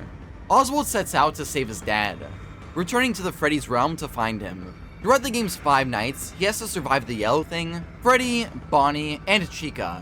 You might have noticed that Foxy isn't in this game, and an interesting theory suggests that's because Oswald is experiencing the 1985 Freddy's from the memories of Fritz, the kid who possessed Foxy.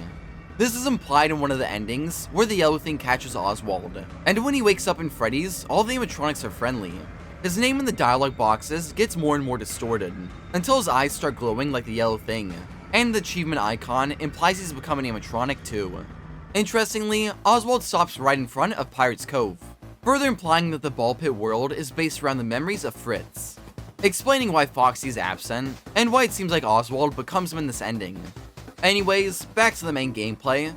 Oswald finds more of the creature's victims at Freddy's, but luckily, he's able to save them. On the 5th and final night, he enters the party room, which is likely just a redecorated safe room judging from the keycard required to get in, and the fact that it's sealed up in the present, which is what happened to the safe rooms following Afton's murders.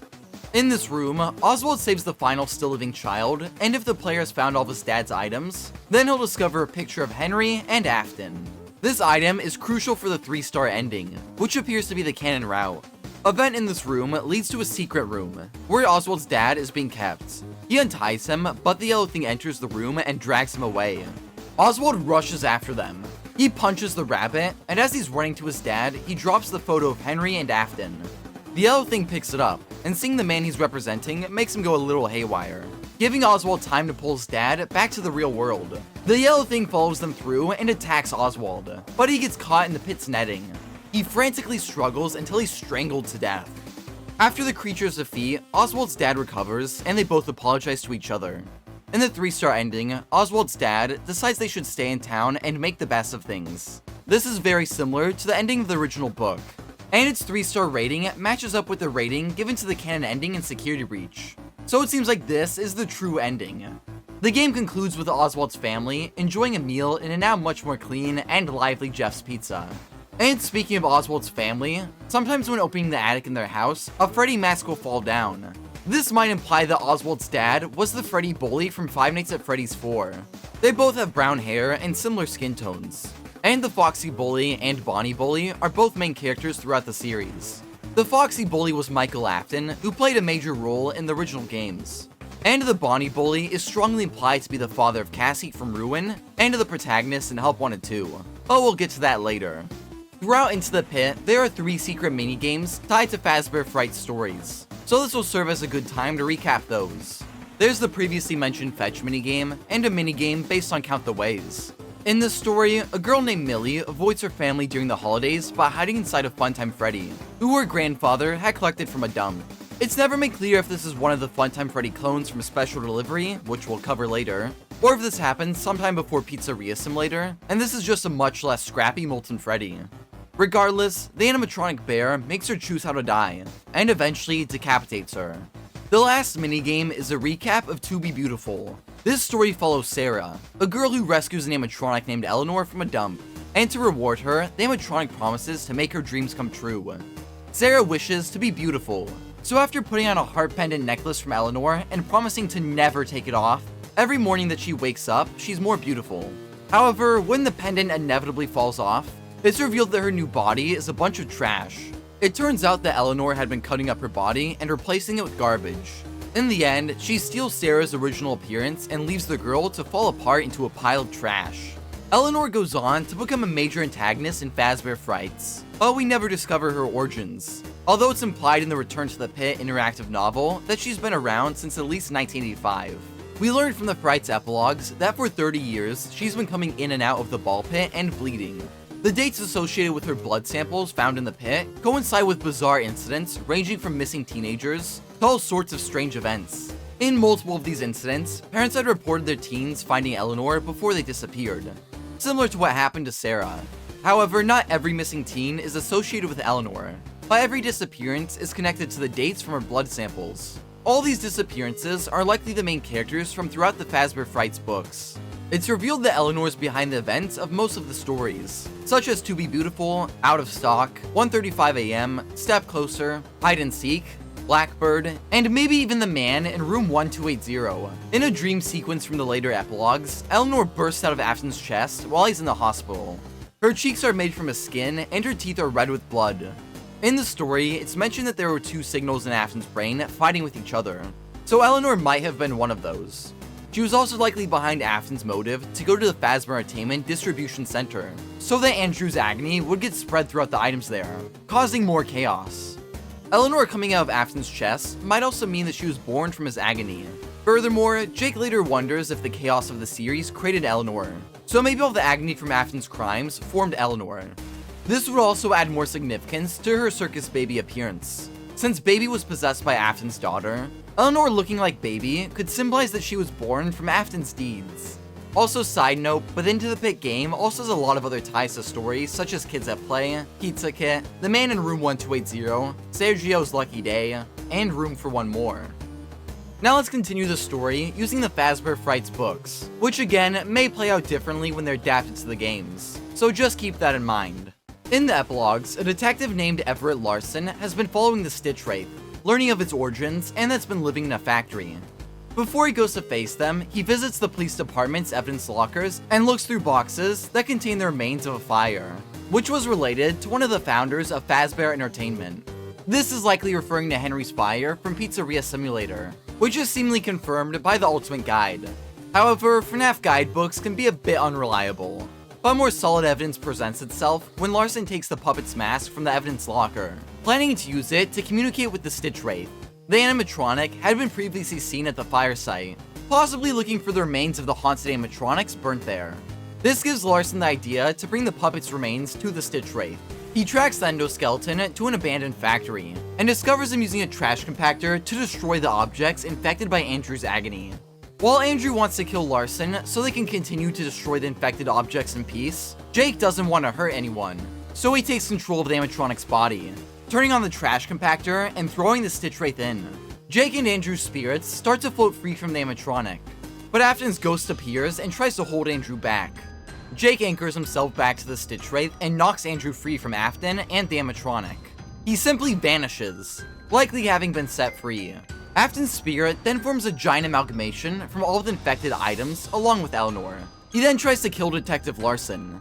Now that Afton has come back, the puppet springs to life and tells Larson to take her to him. As he uses a forklift to push Afton toward a lake, the puppet jumps into his trashy body. This causes Eleanor to quickly abandon Afton's amalgamation, and he looks at her pleadingly as she flees. The puppet then tears Afton's body apart and it collapses into the lake, finally spelling the end for William Afton's murderous life. The puppet's mask also falls into the lake, signifying that she's at rest. While this victory against Afton is monumental, Jake realizes that he wasn't as strong as he had acted. In fact, he was barely clinging to reality, so Henry's plan wasn't all in vain. And just to reiterate, the only reason Afton survived that fire was because Andrew was keeping him alive. Anyways, it turns out that Eleanor had been powering Afton, but it seems like the puppet's arrival scared her off, causing her to abandon the amalgamation. During the fight, both Jake and Larson had been infected with Eleanor's agony by Afton.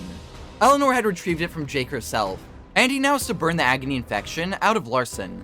This makes the detective figure that the Stitchwraith isn't all that bad, and he starts to experience strange visions of memories. The Freddy's band performing in the 80s, a movie theater, hanging out with friends that aren't his, and in between all of this, he sees the same thing, the ball pit. It seems like these visions are memories of Eleanor's victims, whose spirits are trapped in the pit. In fact, the 80s Freddy's memory that Larson saw is likely the same memory that Oswald experienced during Into the Pit. Larson formed some sort of connection to the pit's spirits when he was infected by Eleanor's agony. He eventually tracks the ball pit to Jeff's Pizza, although it's not exactly clear if the restaurant is still open at this point. He scrapes blood samples from the pit, and learns about Eleanor's past and her connection to the missing teens throughout the series. Speaking of Eleanor, currently she's gaining Jake's trust by appearing as a runaway girl. He helps get her back home to the house of Dr. Talbert, a friend of the deceased Dr. Phineas, and a remnant specialist who had been called in to help investigate Eleanor's crimes. When Talbert's daughter Renelli was younger, she was very sick.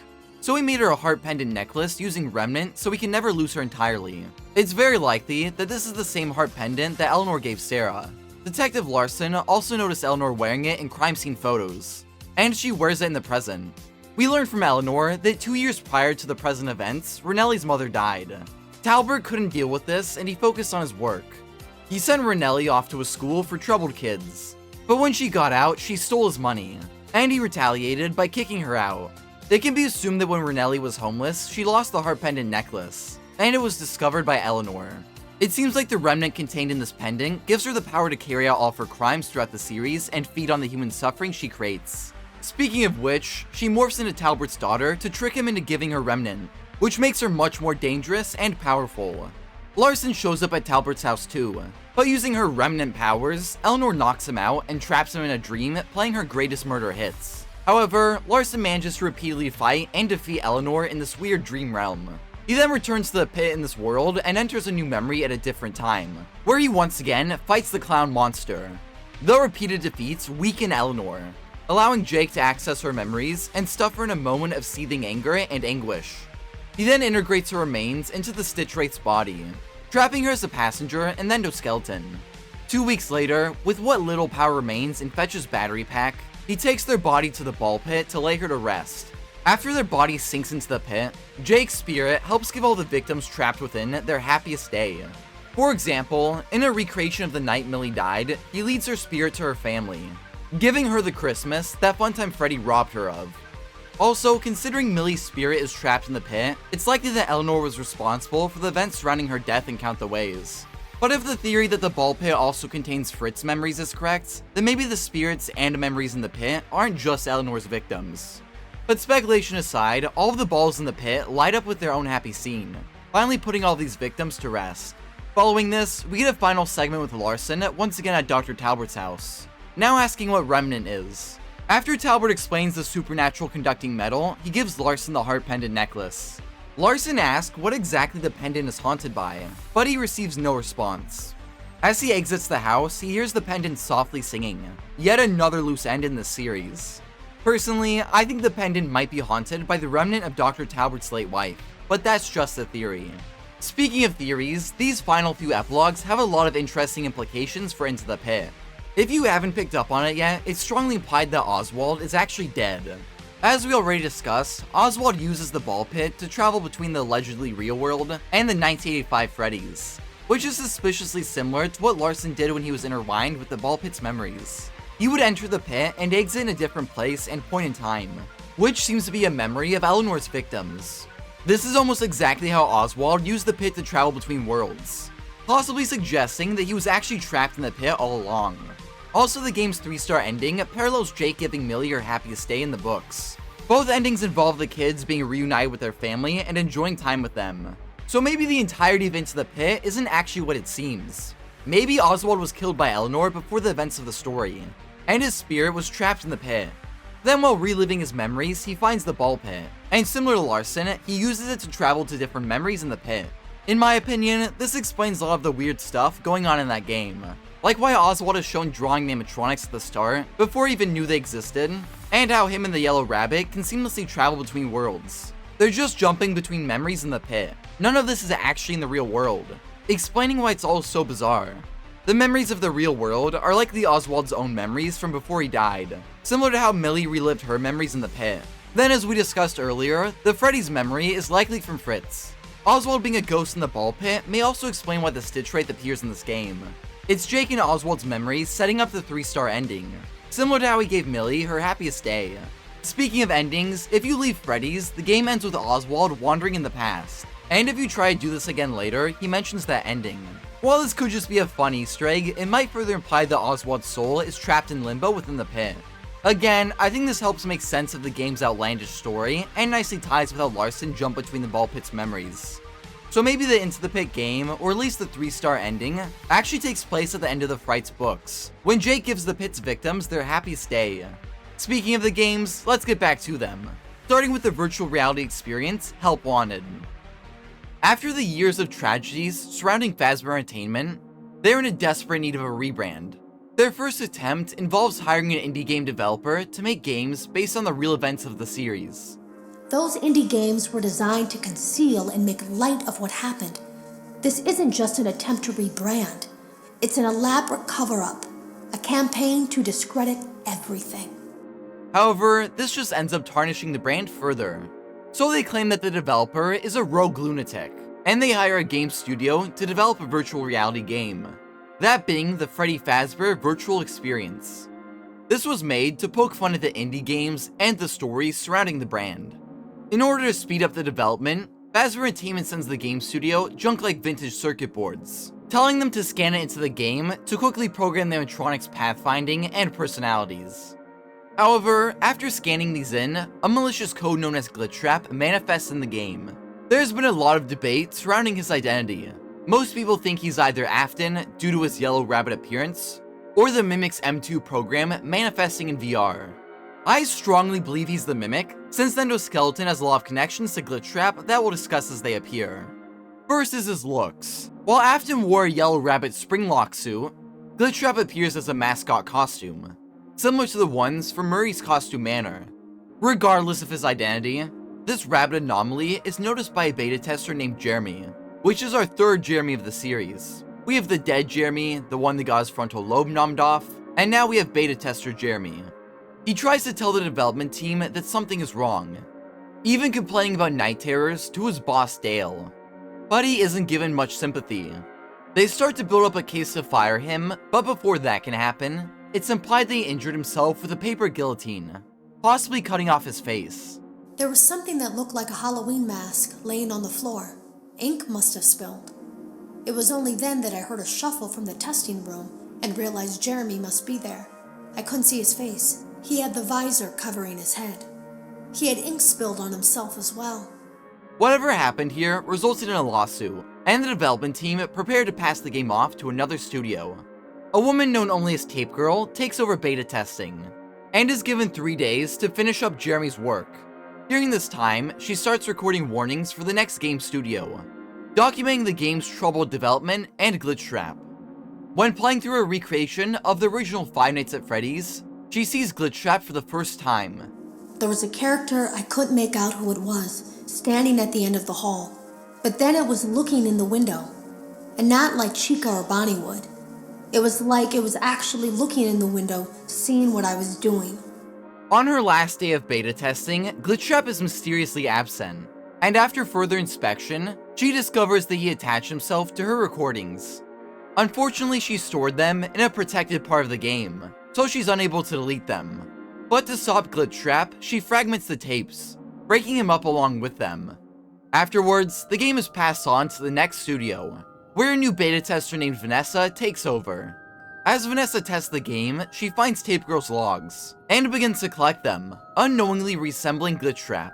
As she finds more and more, he becomes clearer and gets closer to her. You can even hear him mimicking Tape Girl's voice, further implying that he's the Mimic. Speaking of which, in the final level, Pizza Party, Glitchtrap recreates Afton's murders and stuffs Vanessa and Freddy Fazbear on stage. This is a direct parallel to the overtime ending from Secret of the Mimic, where the endoskeleton stuffs Arnold in the prototype Fredbear on the stage of MCM's Mock Freddy's. Anyways, in the final log, Tape Girl explains that there might be a way to kill Glitchtrap. He wants to escape the game by merging with someone playing it. But when he does this, Vanessa can trigger a hard reset of the game and flush the memory, destroying him. However, when she tries this, it doesn't quite work out. She finds herself trapped behind a door, with Glitchtrap shushing her before retreating into the darkness.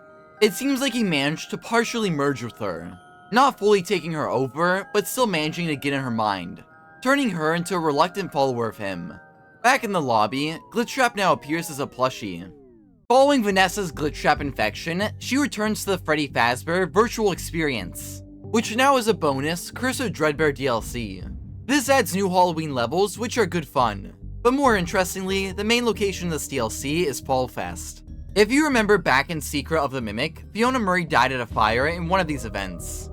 However, the Fall Fest depicted here is from 1983, the same year as the Five Nights at Freddy's 4 minigames. So it seems like Fall Fest went on for a couple more years after that disastrous fire. The Fall Fest in Curse of Dreadbear isn't innocent either, as a dark secret lies in the corn maze.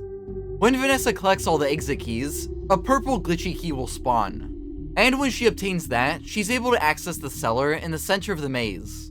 Here she collects a white rabbit mask, which she apparently created herself, and this character will come to be known as Vanny. Back in the lobby, she talks to the Glitchtrap plushie. Yes, I hear you. I know. No.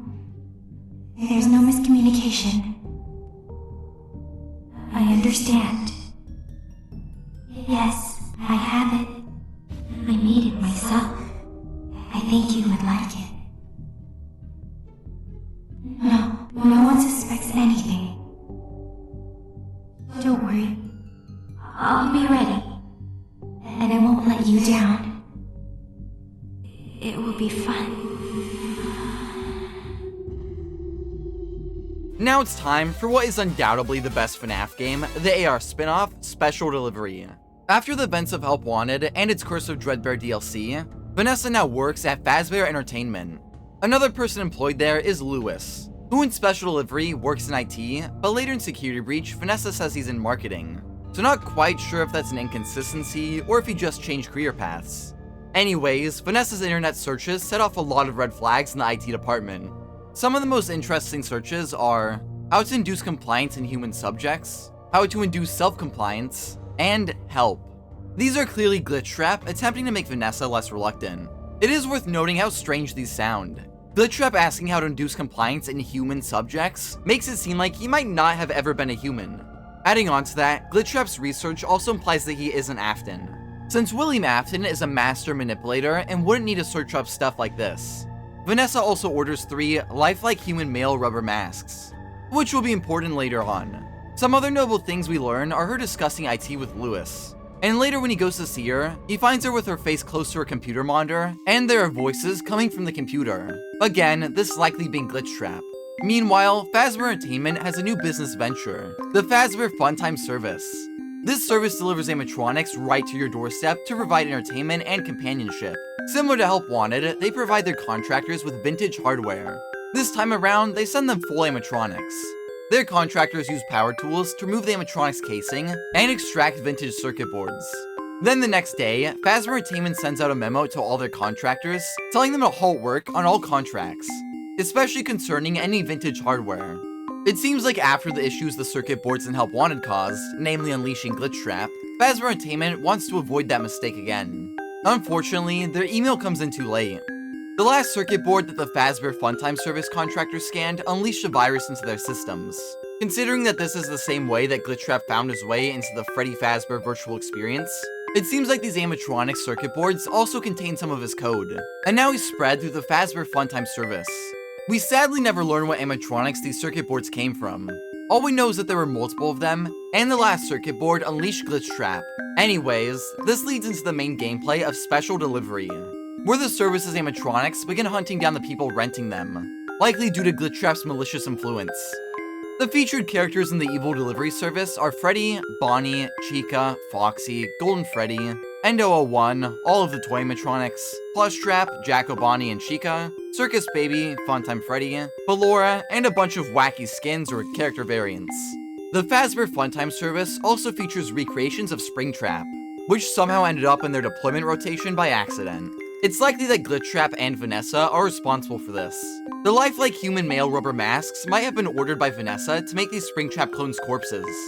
As we mentioned way earlier in this video, during this game, RWQFSFASXC, aka Shadow Bonnie, can appear if you collect too much Dark Remnant, implying that the Shadow animatronics are made from Dark Remnant, which is likely Agony. Speaking of which, Remnant is a mechanic in this game. You can collect and use it on your animatronics to make them stronger. The last thing I want to mention here is that there are going to be a lot more story emails and characters in this game, but sadly, they were scrapped. And unlike the Molten Freddy blueprint, they don't appear in the Ultimate Guidebook, so we won't be using them as part of the story. This game also featured a DLC called Dark Circus Encore.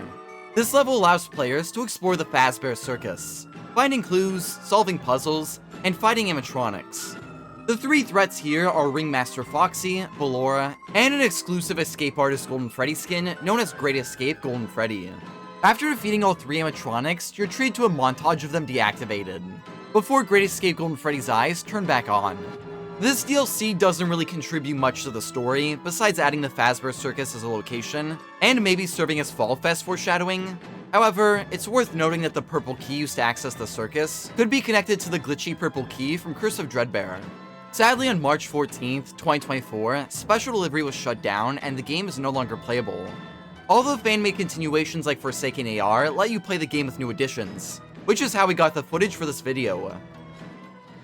After Special Delivery, Fazbear Entertainment opens Freddy Fazbear's Mega Pizzaplex, a giant mall-like entertainment venue, which is constructed over the burnt remains of Freddy Fazbear's pizza place from Pizzeria Simulator. The stars of the Pizzaplex are glam rock variants of Freddy, Bonnie, Chica, and Roxanne Wolf. In case you forgot, Roxy was originally created by Fiona Murray. These new animatronics are developed in the Playpen, which is a nursery-like room within the Pizzaplex's endoskeleton warehouse. The endoskeleton's personality starts out as a blank canvas, with Pizzaplex employees and murals teaching them how to interact with guests. Their motivation chips encourage the endoskeletons to develop their own personality, so they can become the next Pizzaplex star. Speaking of the animatronics, it's strongly implied that Glamrock Freddy and Bonnie developed a romantic relationship. In Ruin, there's a poster from Freddy in Bonnie's green room that reads, "You and me, forever and ever. Love, Freddy." The two also wear matching earrings, further implying that they might have been in a relationship. The Pizzaplex has other animatronics such as DJ Music Man, the Daycare Attendant, and Montgomery Gator, all of which are also characters from Murray's Costume Manor. DJ Music Man is a giant spider-like variant of Music Man, who appears to have been based on the Big Top from MCM. The Daycare Attendant's moon appearance is also very clearly based on MCM's Sleepy Moon mascot, and their sun personality is based on MCM's and F10 and 4's sun character. Last, but certainly not least, Montgomery Gator is a new version of Jug Band Monty, who was also supposed to be a part of the original Freddy Fazbear's Pizza. Eventually, Fazbear Entertainment introduces the staff bots to the Pizzaplex.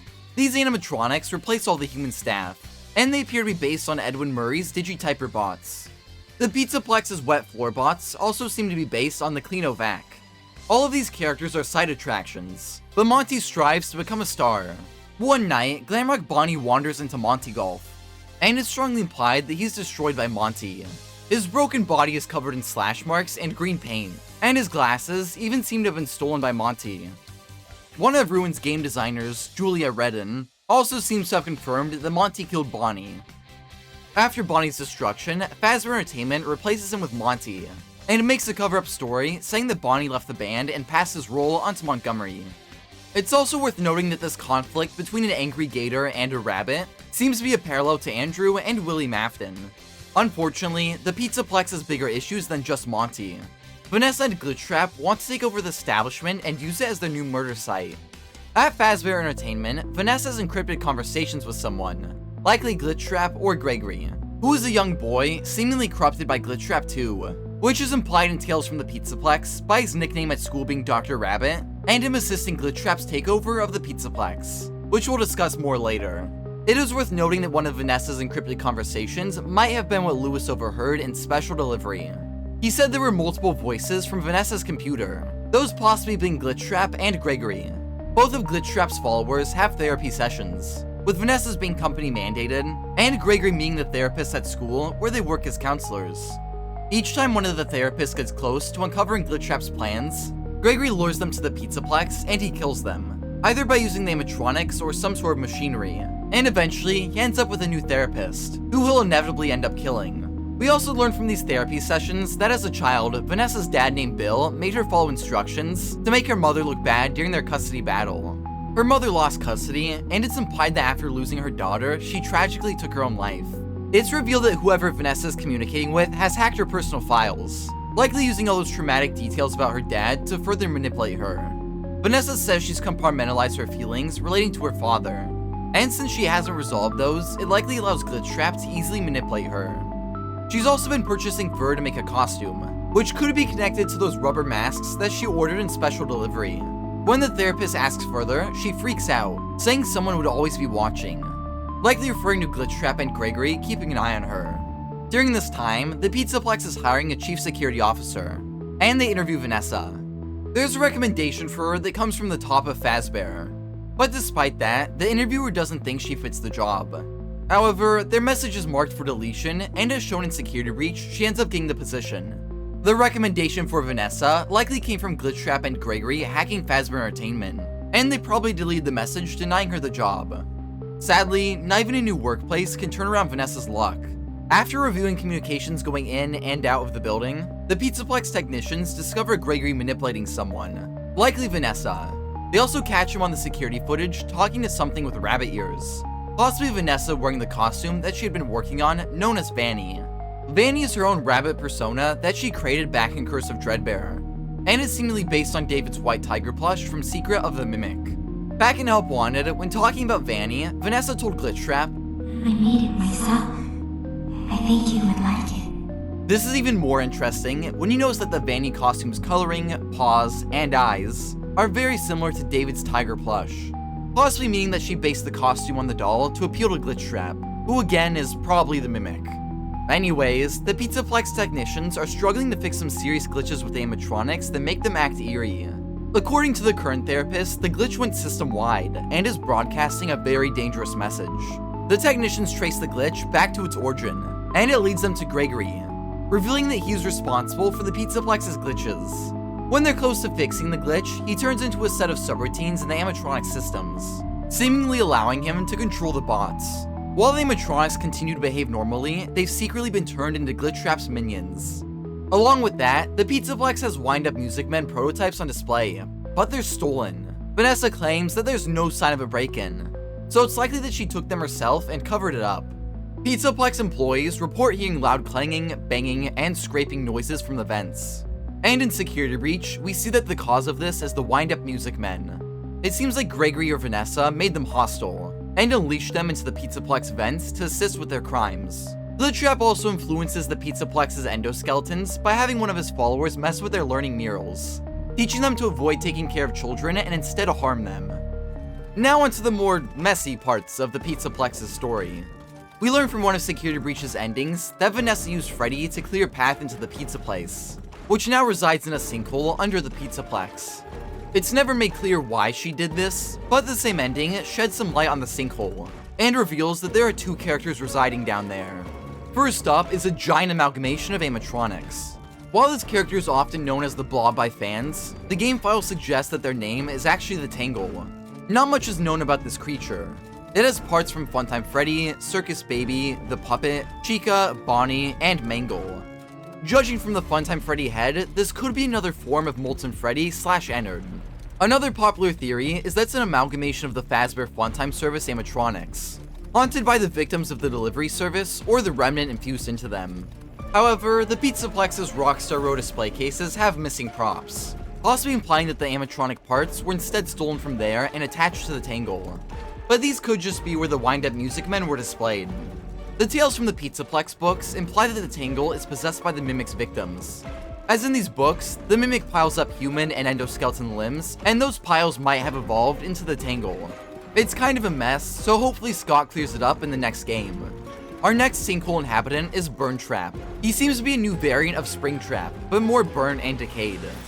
He appears in the Pizza Place's basement and serves as a final boss in the sinkhole-centered ending. Help Wanted 2 confirms that this character is being controlled by Glitchtrap, if that wasn't obvious enough. But there's been a lot of debates over where his body came from.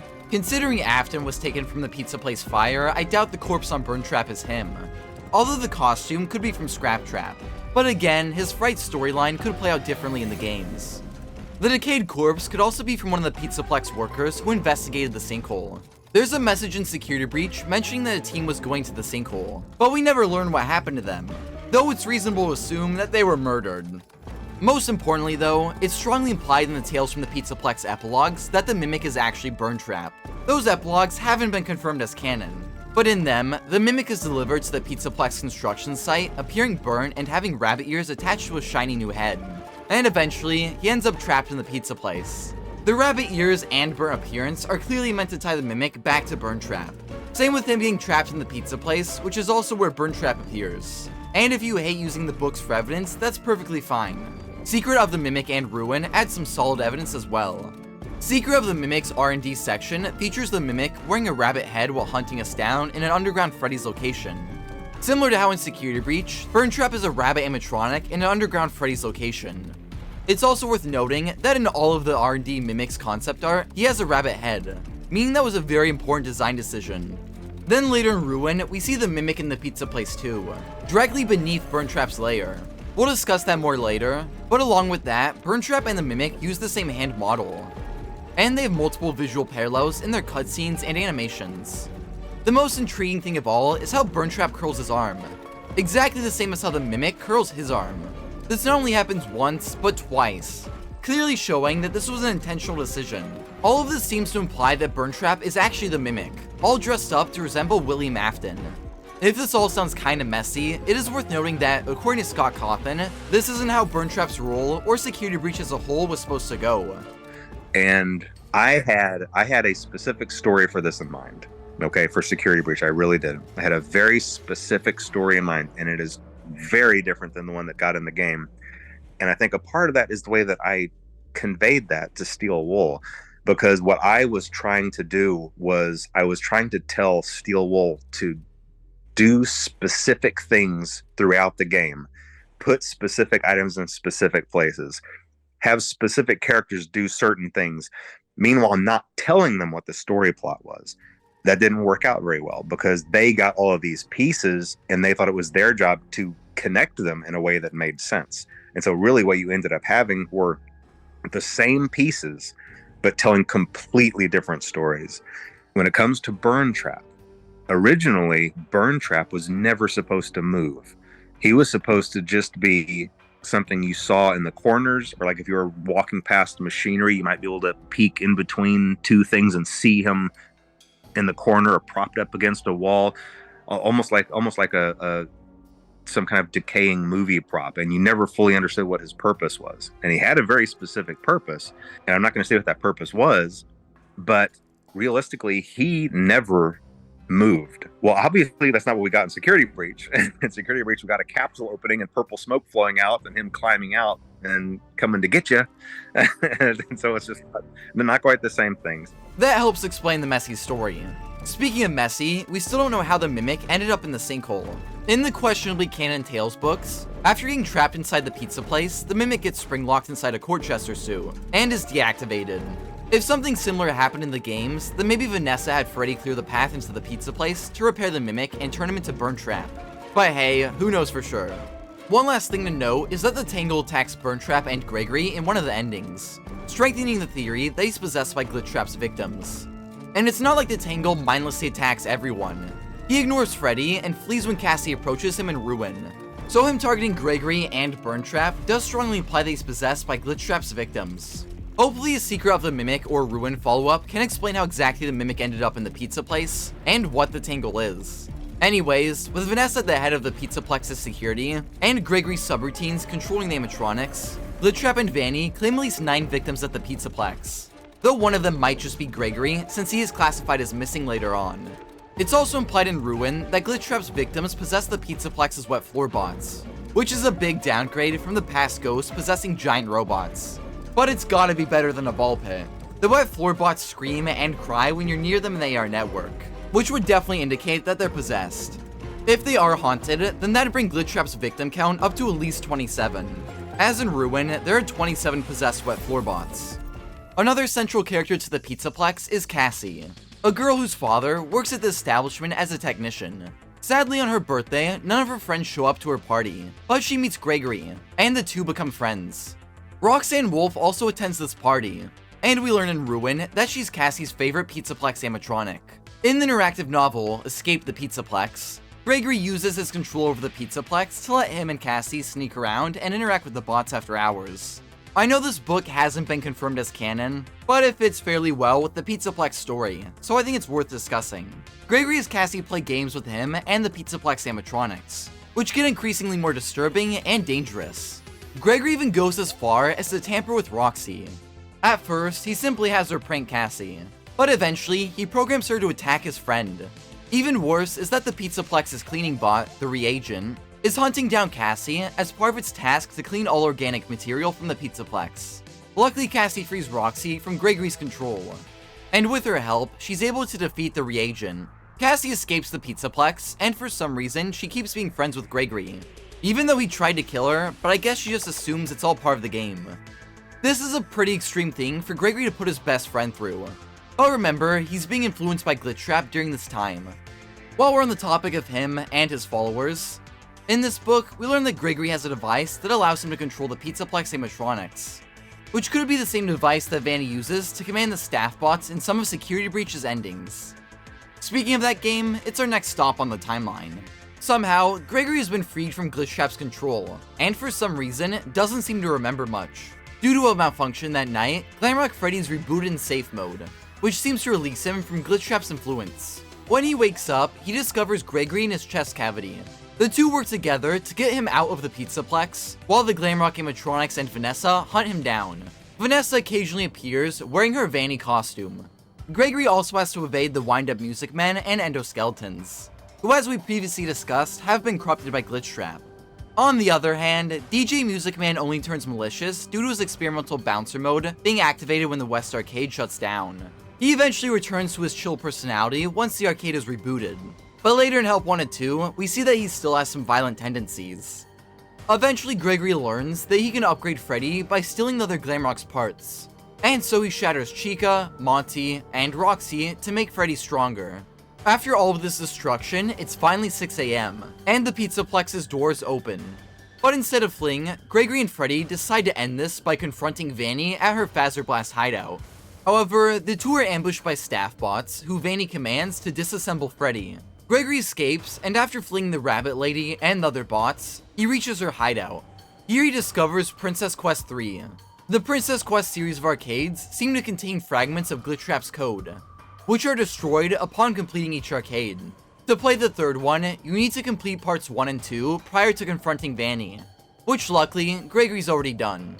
The third arcade sends us back to the Freddy Fazbear virtual experience from Help Wanted, where Gregory collects Glitchtrap's plushie from the pizzeria and Vanny's mask from the corn maze. He can use these to obtain a purple rabbit key, which lets him go backstage, revealing the other side of the door that Vanessa was trapped behind in Help Wanted's ending. Gregory opens it, which releases Vanessa from Glitchtrap's influence. All of the staff bots deactivate, and together, Gregory, Vanessa, and Freddy's decapitated yet still functioning head leave the Pizzaplex together. If you're confused as to why this is the canon ending, later in Ruin, we can discover comics drawn by Gregory, which depict all of Security Breach's endings except Princess Quest. This seems to indicate that most of the endings are just fiction made by Gregory, but since there's no comic for the Princess Quest 3 ending, it must be the canon route. Sometime later, the Tangle tunnels out of the sinkhole and into the Pizzaplex. It destroys the building, and even though Phasmartainment tries to rebuild the establishment, it's ultimately left to rot. It's implied that around this time, Gregory and Vanessa return to trap the Mimic. This is subtly hinted at throughout Ruin, with Gregory's comics being found throughout the abandoned Pizzaplex, and Burntrap's handprints being added in the sinkhole. All of these details paint a pretty clear story. After Security Breach, the Mimic, still wearing the Burntrap appearance, wakes up in his charging pod and exits his lair through the vents. Evident by his charging pod being empty in Ruin and a handprint appearing on the vent. The print even matches up with Burntrap's sharp claws and dull bone fingers. Around here, Gregory enters the sinkhole and goes further into the pizza place to set a trap for the Mimic. And we know Gregory was there, since in Ruin, you can discover a Glamrock Freddy backpack with his name on it. Gregory and Vanessa use Pizzaplex concrete to seal up a room where they plan to imprison the Mimic. Then using a pair of Roxy and Freddy walkie-talkies, they set a trap for the animatronic. The Freddy walkie-talkie is left inside the prison and used as an audio distraction to lure the Mimic inside. It crawls into the room using an old vent, and upon realizing the trap, it quickly attempts to escape. Its Burntrap hand scratches up the vent as it tries to leave, But just like in Secret of the Mimic's chases, the animatronic's weight causes the vent to collapse, severing the burn trap hand and damaging its arm. In Ruin, there's visible damage around the arm, and since the last time we see the handprint is in the collapsed vent, it makes sense that this is when it broke off. However, it repairs itself with a new hand sometime before Ruin. Speaking of repairs, it is a good time to discuss just how different the Mimic looks. While his appearance in Secret of the Mimic was bare bones, he's now much more constructed and bulky. It makes sense that he looks different considering that game was over 4 decades ago, but there's been some debate over how he developed this new look. Some people think that Phasmaritainment did eventually retrieve the Mimic and upgraded him. However, the Mimic could have also used the schematics that it stole to improve its body. We know the animatronic repaired himself after Edwin damaged him, so it's not too far-fetched to suggest that with his schematics in hand, he was able to upgrade himself on a grander scale. The most interesting detail in the Mimic's new design is the lack of his chest box, which contained a data dive report. In one of Secret of the Mimic's alternate endings, Arnold uses it to repair the Mimic, but in his new appearance, there's a gaping hole in his chest where it used to be. It's likely that the Mimic tore off this box to prevent anyone from fixing him, solidifying that he's no longer just a copy of David and is content with his monstrous identity. Another interesting thing to note is that the room the Mimic is trapped in has multiple MCM costumes, which might imply that the burnt remains of Murray's costume manor are in the Sinkhole too. Anyways, now that the Mimic is trapped, Gregory and Vanessa use a Pizzaplex forklift to bring the F10-4 computer down to the Sinkhole. The machine is now much more worn, and has a Mex's label, instead of the F10-4 label seen in Secret of the Mimic.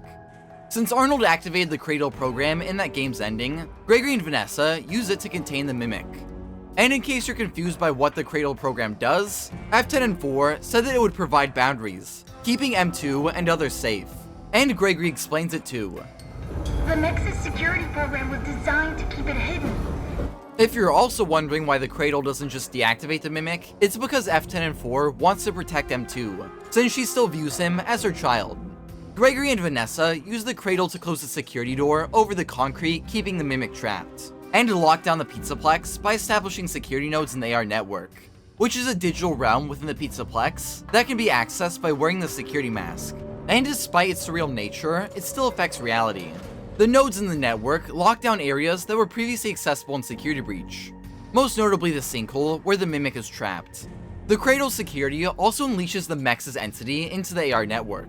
This rabbit creature's goal is to protect the security nodes and prevent the Mimic's escape. They're connected to the Pizzaplex animatronics, giving them the ability to summon the bots to deal with intruders. There's a lot of questions surrounding Mexes, like is the entity F10-4, why is the machine's name different, and how did it get out of Murray's costume manor? Help Wanted 2's Mimic update seems to answer a few of these questions. The ending shows us the Mex's machine in what appears to be a Fazbear van. We then have to type in the code 4625, which is the same frequency that F10-4 talked on in one of Edwin's tapes. I think this detail is used to show that F10-4 is still in the Mex's machine. The entity also emerges after this, and it's worth noting that their sharp facial features are very similar to F10-4's sun face, further hinting that the entity is just a manifestation of F10-4. After the computer is deactivated, the van drives off with it. I think this is meant to imply that after being left in standby mode in Secret of the Mimic, F10-4 was retrieved by Fazbear from the wreckage of MCM. Fazbear is likely also responsible for removing F10-4's name and replacing it with Mechanical X-Form Experimental Storage, aka Mexes, which is the name of the computer. Then after Security Breach, Vanessa and Gregory stole the machine from Fazbear, planning on using its Cradle program to keep the Mimic trapped. Anyways, with the Mimic contained, Gregory and Vanessa once again leave the Pizzaplex. This leads into Help Wanted 2. In this installment, our protagonist is trapped in the AR network, with an AR inhibitor keeping the security mask stuck to their face. They play through the Pizzaplex's employee training levels in the AR network, navigating categories such as Backstage, Fazcade, Staff Only, Food Prep, Ticket Booth, and Sister Location levels. Some of these levels also take place at Fall Fest, and even depict a fire destroying the event, which is likely the same fire that killed Fiona Murray. After completing a couple of these, the protagonist unlocks a Faz Wrench. The animatronic guide in the lobby, Mystic Hippo, refers to it as a key and says it should look familiar to the protagonist. It's worth mentioning that the protagonist is likely the Bonnie bully from Five Nights at Freddy's 4, and the father of Cassie. The Faz Wrench given to the protagonist is a tool used by Fazbear technicians. And it's revealed in Ruin that Cassie's father was a technician. A fast wrench? It's just like my dad's. So both Cassie's dad and the Help Wanted 2 protagonists are Fazbear technicians. Along with this, both characters are associated with Bonnie. In Ruin, a collectible lunchbox description reveals that Bonnie was Cassie's dad's favorite character. And we learn that her father collected the Freddy and Friends on Tour lunchboxes, meaning that he was likely a kid in the 80s when Freddy's was popular. In one of Help Wanted 2's endings, you can discover a secret Bonnie mask, and the protagonist says it looks familiar. A lot of people think this means that Cassie's father was the Bonnie bully in Five Nights at Freddy's 4, before becoming a Fazbear technician at the Pizzaplex. Later, a note in Ruin implies that he went somewhere, likely to investigate the Pizzaplex's sinkhole. He was probably caught by Vanny or Burntrap and trapped in the AR network, which leads to the events of Help Wanted 2.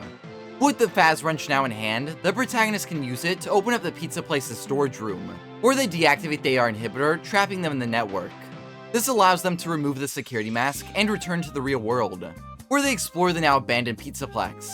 Most notably, they attempt to repair Roxy in her salon, but she gets frustrated and instead demands that they give her a mask, which will come back later in Ruin. Glitchtrap also appears in some of these levels, revealing that he survived the Princess Quest 3 ending from Security Breach. Mystic Hippo sometimes says, some parts remain, meaning that while most of Glitchtrap's code was destroyed in the Princess Quest ending, parts of him still exist in the AR network. He sabotages the protagonist's work in the makeup levels, Bonkabon, and gives the player dolls of Afton's victims if they complete certain puzzles. These dolls are referred to as memories, so it seems like Glitchtrap does possess the memories of Afton's victims. Those play into the Princess Quest 4 ending, which we'll discuss later. Anyways, after completing all of the levels, the protagonist can collect the Fast Force action figures from the Helpy Assistant in the AR network. Once they have all of these, they can combine them into the Fazbototron. However, this also assembles Glitchtrap. It seems that similar to the tapes from Help Wanted, these figures contain parts of Glitchtrap's code, and were used as a Trojan horse to trick the protagonist into reassembling Glitchtrap. His hand emerges from a charging pod in a reference to Burntrap. Then Staffbots appear and tear the protagonist apart. They're then turned into Maskbot, a crucial character in the Mimic's plan to escape the sinkhole. This seems to be why Glitchtrap kept the protagonist alive all this time. Mystic Hippo says, so it seems like Glitchtrap kept the protagonist around to help rebuild his code in case he was defeated in Princess Quest. Speaking of which, the 4th Princess Quest arcade plays into the other ending. In this route, the protagonist collects all of Glitchtrap's memories. Something interesting about these dolls is that they seem to be based on the missing children's sprites from Five Nights at Freddy's 3's Happiest Day minigame. Both groups not only consist of Freddy, Bonnie, Chica, Foxy, Golden Freddy, and the puppet, but they're also wearing masks of the animatronics. Interestingly enough, the Fast Force action figures also have the same cast of animatronics, likely as a direct parallel to the memories. Speaking of which, with all the memories collected, the protagonist can play Princess Quest 4. They're eventually pulled into the arcade and traverse through the castle until they reach the missing children's graves. After lighting all of them, they find the old man from Princess Quest 2, who trades the protagonist the AR mask for the Glitchtrap plush. Speaking of him, the old man is commonly believed to be Old Man Consequences from Ultimate Custom Night, or at least a parallel to him, judging from his similar red appearance and his old age. Anyways, the protagonist then enters the elevator from Sister Location and emerges into a giant claw machine with Vanny looking in. The protagonist hands the Glitchtrap plush to the Moon, who delivers it to Vanny. You might expect her to help Glitchtrap out, but instead, she crushes him. She then waves at the protagonist and retreats into the darkness, mimicking Glitchtrap from the original Help Wanted. When you return to the lobby, Helpy is also gone, implying he was Glitchtrap in disguise, which makes a lot of sense. He was pressuring the protagonist to open the presents to assemble Glitchtrap. However, it doesn't seem like this ending is canon, as later in Ruin, Helpy returns, which wouldn't fit with him disappearing here. Considering the normal ending leads directly into Ruin and involves the protagonist dying before they play Princess Quest 4, I think it's safe to say that it's the canon route. The Princess Quest ending's inclusion of Vanny is still worth discussing though. Most people either believe that this is Vanessa disguising herself as Vanny to get close to Glitchtrap, or that Vanny has become her own evil entity after Vanessa was freed from Glitchtrap's influence, and she now has her own villainous agenda. I'm leaning more towards the latter, considering the Moon, who's the dark side of the daycare attendant, is assisting Vanny, which might imply that this is the dark side of Vanessa. Scott Cawthon also said that he hoped to see Vanny return. I've always really liked Vanny as a character. I don't think that Vanny was utilized to her fullest potential. And so hopefully we'll see another opportunity for Vanny to return as well. We'll see. So it seems like she'll be a solo villain in the future. With Glitchtrap being another main focus in this game, I think it's a good time to dive more into what exactly he is. Since the Frights books seem to be semi-canon, I think it's pretty safe to say that Afton is dead. And as we've discussed a bit, Glitchtrap has a lot of ties to the Mimic. Help Wanted and Secret of the Mimic's endings have some pretty obvious parallels. And Help Wanted 2 even ends with Glitchtrap kicking off the Mimic's plan to escape. So it's pretty clear that they're the same character, or at least connected. I think Secret of the Mimic sheds some light on Glitchtrap by showing us how the Mimic programs replicate personalities. In that game, we learn that F10-4 copies Fiona using the birthday tapes, and M2 seems to use data based on David's possessions to replicate him. Then in Help Wanted 2, we see that Glitchtrap has the memories of Afton's 6 main victims. And in the Secret of the Mimic update, it's also revealed that he has the Tiger Memory doll, clearly tying him back to the Mimic and David. So it seems like Glitchtrap is the M2 program now in possession of Afton's memories, which results in him mimicking Afton. Similar to how it initially copied David, and how F10-4 copied Fiona. I'm still not sure why exactly he decided to copy Afton this long, but as seen in Secret of the Mimic's storytime ending, the Mimic can fully commit to copying one person, in this case, Afton. However, it's not clear how he obtained Afton's memories. It's possible that he witnessed some of Afton's murders, judging from how we see Glitchtrap recreating them in Pizza Party. Or maybe he learned about Afton from the Freddy Fazbear virtual experience and the indie games. As previously discussed, the Mimic programs can learn about people from recordings or objects relating to them. So it's definitely possible that the Phasma-Entertainment games gave the Mimic all the information it needed to replicate Afton. It's FNAF, so who knows for sure. Overall though, I think Glitchtrap is clearly meant to be the Mimic. Ruin and Secret of the Mimic even bathe him in purple lighting. Along with that, as we previously discussed, his R&D costume has him wearing a rabbit head, which isn't just a random design choice. It was very notably a consistent feature in his concept art. Speaking of Secret of the Mimic, Glitchtrap's hand puppet in Bonkabon is very similar to the MCM hand puppets. Both of these details further solidify that Glitchtrap is the Mimic. Back to the present, Help Wanted 2's update implies that after turning the protagonist into Maskbot, the Mimic decides to stop copying Afton. As Mystic Hippo says, "My favorite performer is ready to take a bow." And the performer in question is revealed to be the Mimic. So I guess he just got bored of being Glitchtrap, which lines up with him missing his Burntrap costume later on. And we finally get to our last stop on the FNAF timeline. Security Breaches DLC, Ruin. Sometime after the events of Help Wanted 2, the Mimic sends a message to Cassie. The animatronic impersonates Gregory to trick her into helping release him. She returns to the abandoned Pizzaplex, where she encounters Maskbot. As previously established, this animatronic is possessed by the protagonist from Help Wanted 2, aka Cassie's dad. As part of the Mimic's plan, Maskbot delivers the security mask to Cassie, allowing her to access the AR network, where she meets Helpy. Just like in Help Wanted 2, this guy is clearly the Mimic in disguise. Throughout the DLC, his eyes will sometimes turn orange, signifying that the endoskeleton is controlling him. This further implies that Glitchtrap is the Mimic, since they both use Helpy as a disguise. If you're confused as to why the endoskeleton is using Helpy of all characters, there is a reason. In Secret of the Mimic, Edwin and Fiona are represented by their puppets, Mr. and Mrs. Helpful. These bears are likely the parents of Helpy. Note Mr. Helpful's hat, bow tie, white fur, and Mrs. Helpful's purple accents. Mix them together and you get Helpy. Considering the Mimic was originally supposed to copy David, it makes sense that he'd appear as the son of the Murray's mascots. Speaking of the Murrays, F10-4 manifests as an entity in the AR network and will summon the ruined animatronics to stop Cassie from unknowingly freeing the Mimic. Eventually, she reaches the daycare, where she discovers the daycare attendant. The moon is in control of their body in the real world, while the sun has been repressed into the AR network. Using her Faz wrench, she manages to reboot the animatronic, turning him into Eclipse, who, judging from the name, is a fusion of the sun and moon's personalities. Eclipse flies her out of the daycare, and she continues on her journey. Later on, she reaches the Roxy Salon, where Roxanne Wolf is still crying in the exact same position from Help Wanted 2. Roxy almost catches Cassie, but is distracted by the voice of the real Gregory trying to contact her. And we know this is the real Gregory, since later, he says he's been trying to reach her all night, and in Chapter 5, you can get a rare Easter egg of him trying to contact Cassie through a staff bot.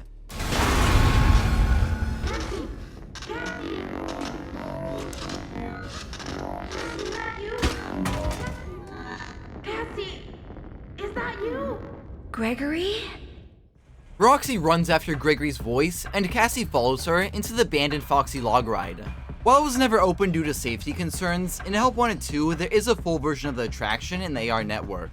There was a Foxy ride in Curse of Dreadbear 2, and both of these seem to be based on Foxy's original puppet show from Murray's Costume Manor. All of Fazbear's Foxy rides even reference the show's ending. Foxy, you did it! You did it! You found the perfect present for the captain! I did? The perfect present was friendship all along! The real treasure was friendship all along. Happy birthday! And the real treasure was friendship all along. Back to Ruin, Cassie climbs to the ride's flooded floor, where Monty appears and swims around in the water. After jumping across the breeze to avoid him, Cassie powers up a conduit to open a door, but it also activates a Glamrock Bonnie neon sign. In an ironic moment, this sign electrocutes the water and fries Monty, which seems to kill him. Once again, karma sucks. Cassie continues to the raceway, and eventually, Roxy grabs her. Give me back my eyes! Ah! Let go! Let go! I'm sorry. Error. It seems like this somehow caused Roxy to malfunction and break free from the mech's security, which will be important later. Anyways, Cassie finally gets the Mimic's signal again, and he tells her to deactivate the remaining security nodes to save him. She shuts down the Bonnie Bull node and goes to Phaser Blast to deactivate the last one. But as she's leaving, she encounters Freddy's decapitated body. After losing his head, his body is turned into a mindless monster. Some people think this isn't the same Glamrock Freddy from Security Breach, since on his foot you can see the word prototype. However, judging from him being in the exact same location and decapitated state as Glamrock Freddy, I think it's safe to assume it's his body. I believe the prototype label on the foot is instead there to explain why he broke down in Security Breach. It's because Glamrock Freddy was a prototype. Luckily, Cassie escapes the malfunctioning Freddy and returns to the raceway. But the Mimic tells her that Roxy's the final security node and needs to be deactivated. In a heartbreaking moment, Cassie reluctantly does just that. Your special day. I remember. Your special day. Do you still like carrot cake? It has been some time since I saw you last. If I remember correctly, it is on the 11th. I remember because you are number 1. Twice. Cassie? What are you doing?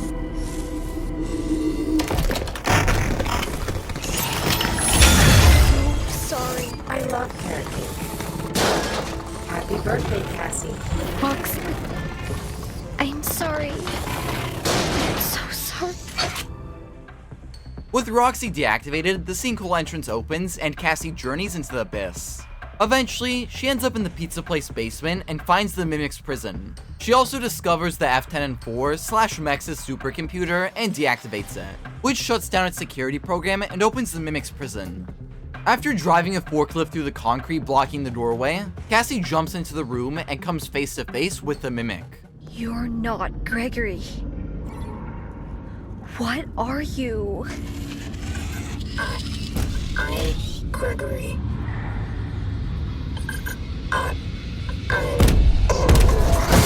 Cassie! Get out of here! Run! Cassie flees into the caves and is contacted by the real Gregory, who helps her flee the endoskeleton. Speaking of the Mimic, him and Roxy fighting is very interesting. As if you remember, Roxy was created by Fiona and Edwin made the Mimic, lending extra significance to their fight. Also, if you're confused as to how Roxy is still running around after Cassie deactivated her, well, so am I. It's possible that the Faz wrench just deactivated the security node attached to her and Roxy was rebooted. Anyways, the endoskeleton chases Cassie back into the Pizzaplex basement, where she finds an old elevator that she manages to power up.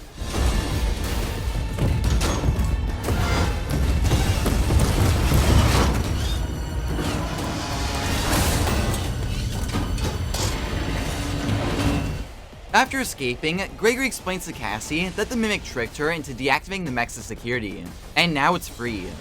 He tells her they can't risk being followed and drops the elevator, plunging Cassie into the depths, where the DLC ends on a cliffhanger. There's a lot of speculation as to who really dropped the elevator. Was it Gregory? Or maybe it was the Mimic or F10 and 4 copying him? As for now, nothing is certain. After the credits roll, you can hear Roxanne Wolf calling out for Cassie. And once again, it's not clear if this is actually her or someone mimicking her. Considering how powerful and brutal the Mimic can be, I think it's reasonable to assume that the endoskeleton destroyed her. So it could be mimicking Roxy to trick Cassie once again. There are also 2 other endings. In the Scooper ending, the Mimic dresses up in an amalgamation of MCM costumes, which seems to have been built to resemble Gregory. Note the similar blue shirt with white accents, brown hair, and an orange accessory on their left arms. Most of the ending plays out the same, but during the Mimic chase, Cassie flees down a hallway that she opened earlier using the Pizzaplex cameras. She escapes into an observation room and activates a Scooper, possibly the same one from Sister Location, which drags the Mimic away and removes him from the costume, saving her life, but still letting the endoskeleton get away. During the Brazil ending, she puts on the mask during the chase, and enters a scene of Gregory, Vanessa, and Helpy sitting together on a hill, as 5 balloons float into the distance, likely representing Afton's victims at rest. It seems like this AR landscape was made by the security mask to give Cassie a peaceful ending before the Mimic kills her. It's not clear as to what ending is canon, but regardless of the case, the Mimic is now free, which I'm sure will be the main focus of future games. For now, this is the end of the Five Nights at Freddy's timeline. It has been a wild ride, and I can't wait to see what's next. As a longtime fan of the series, I've loved seeing the story evolve and develop over the years. I don't often touch upon Scott's games, the spin-offs, or Frights, so it was a treat for me to discuss them here. While I haven't loved everything the series has produced, I adore the newest entries, and I'm really excited for the Mimic's role in the future. We hope you all enjoyed this timeline as much as we enjoyed making it. And if you did like it, then be sure to subscribe so you don't miss our next projects. Please also consider joining our monthly membership. It helps support us, and you get a bunch of cool perks like shoutouts in our videos, custom emojis, badges next to your name, exclusive looks at upcoming projects, and more. Special thanks to our current member, Shaun, and thanks to you for watching. Be sure to check out some of our other videos.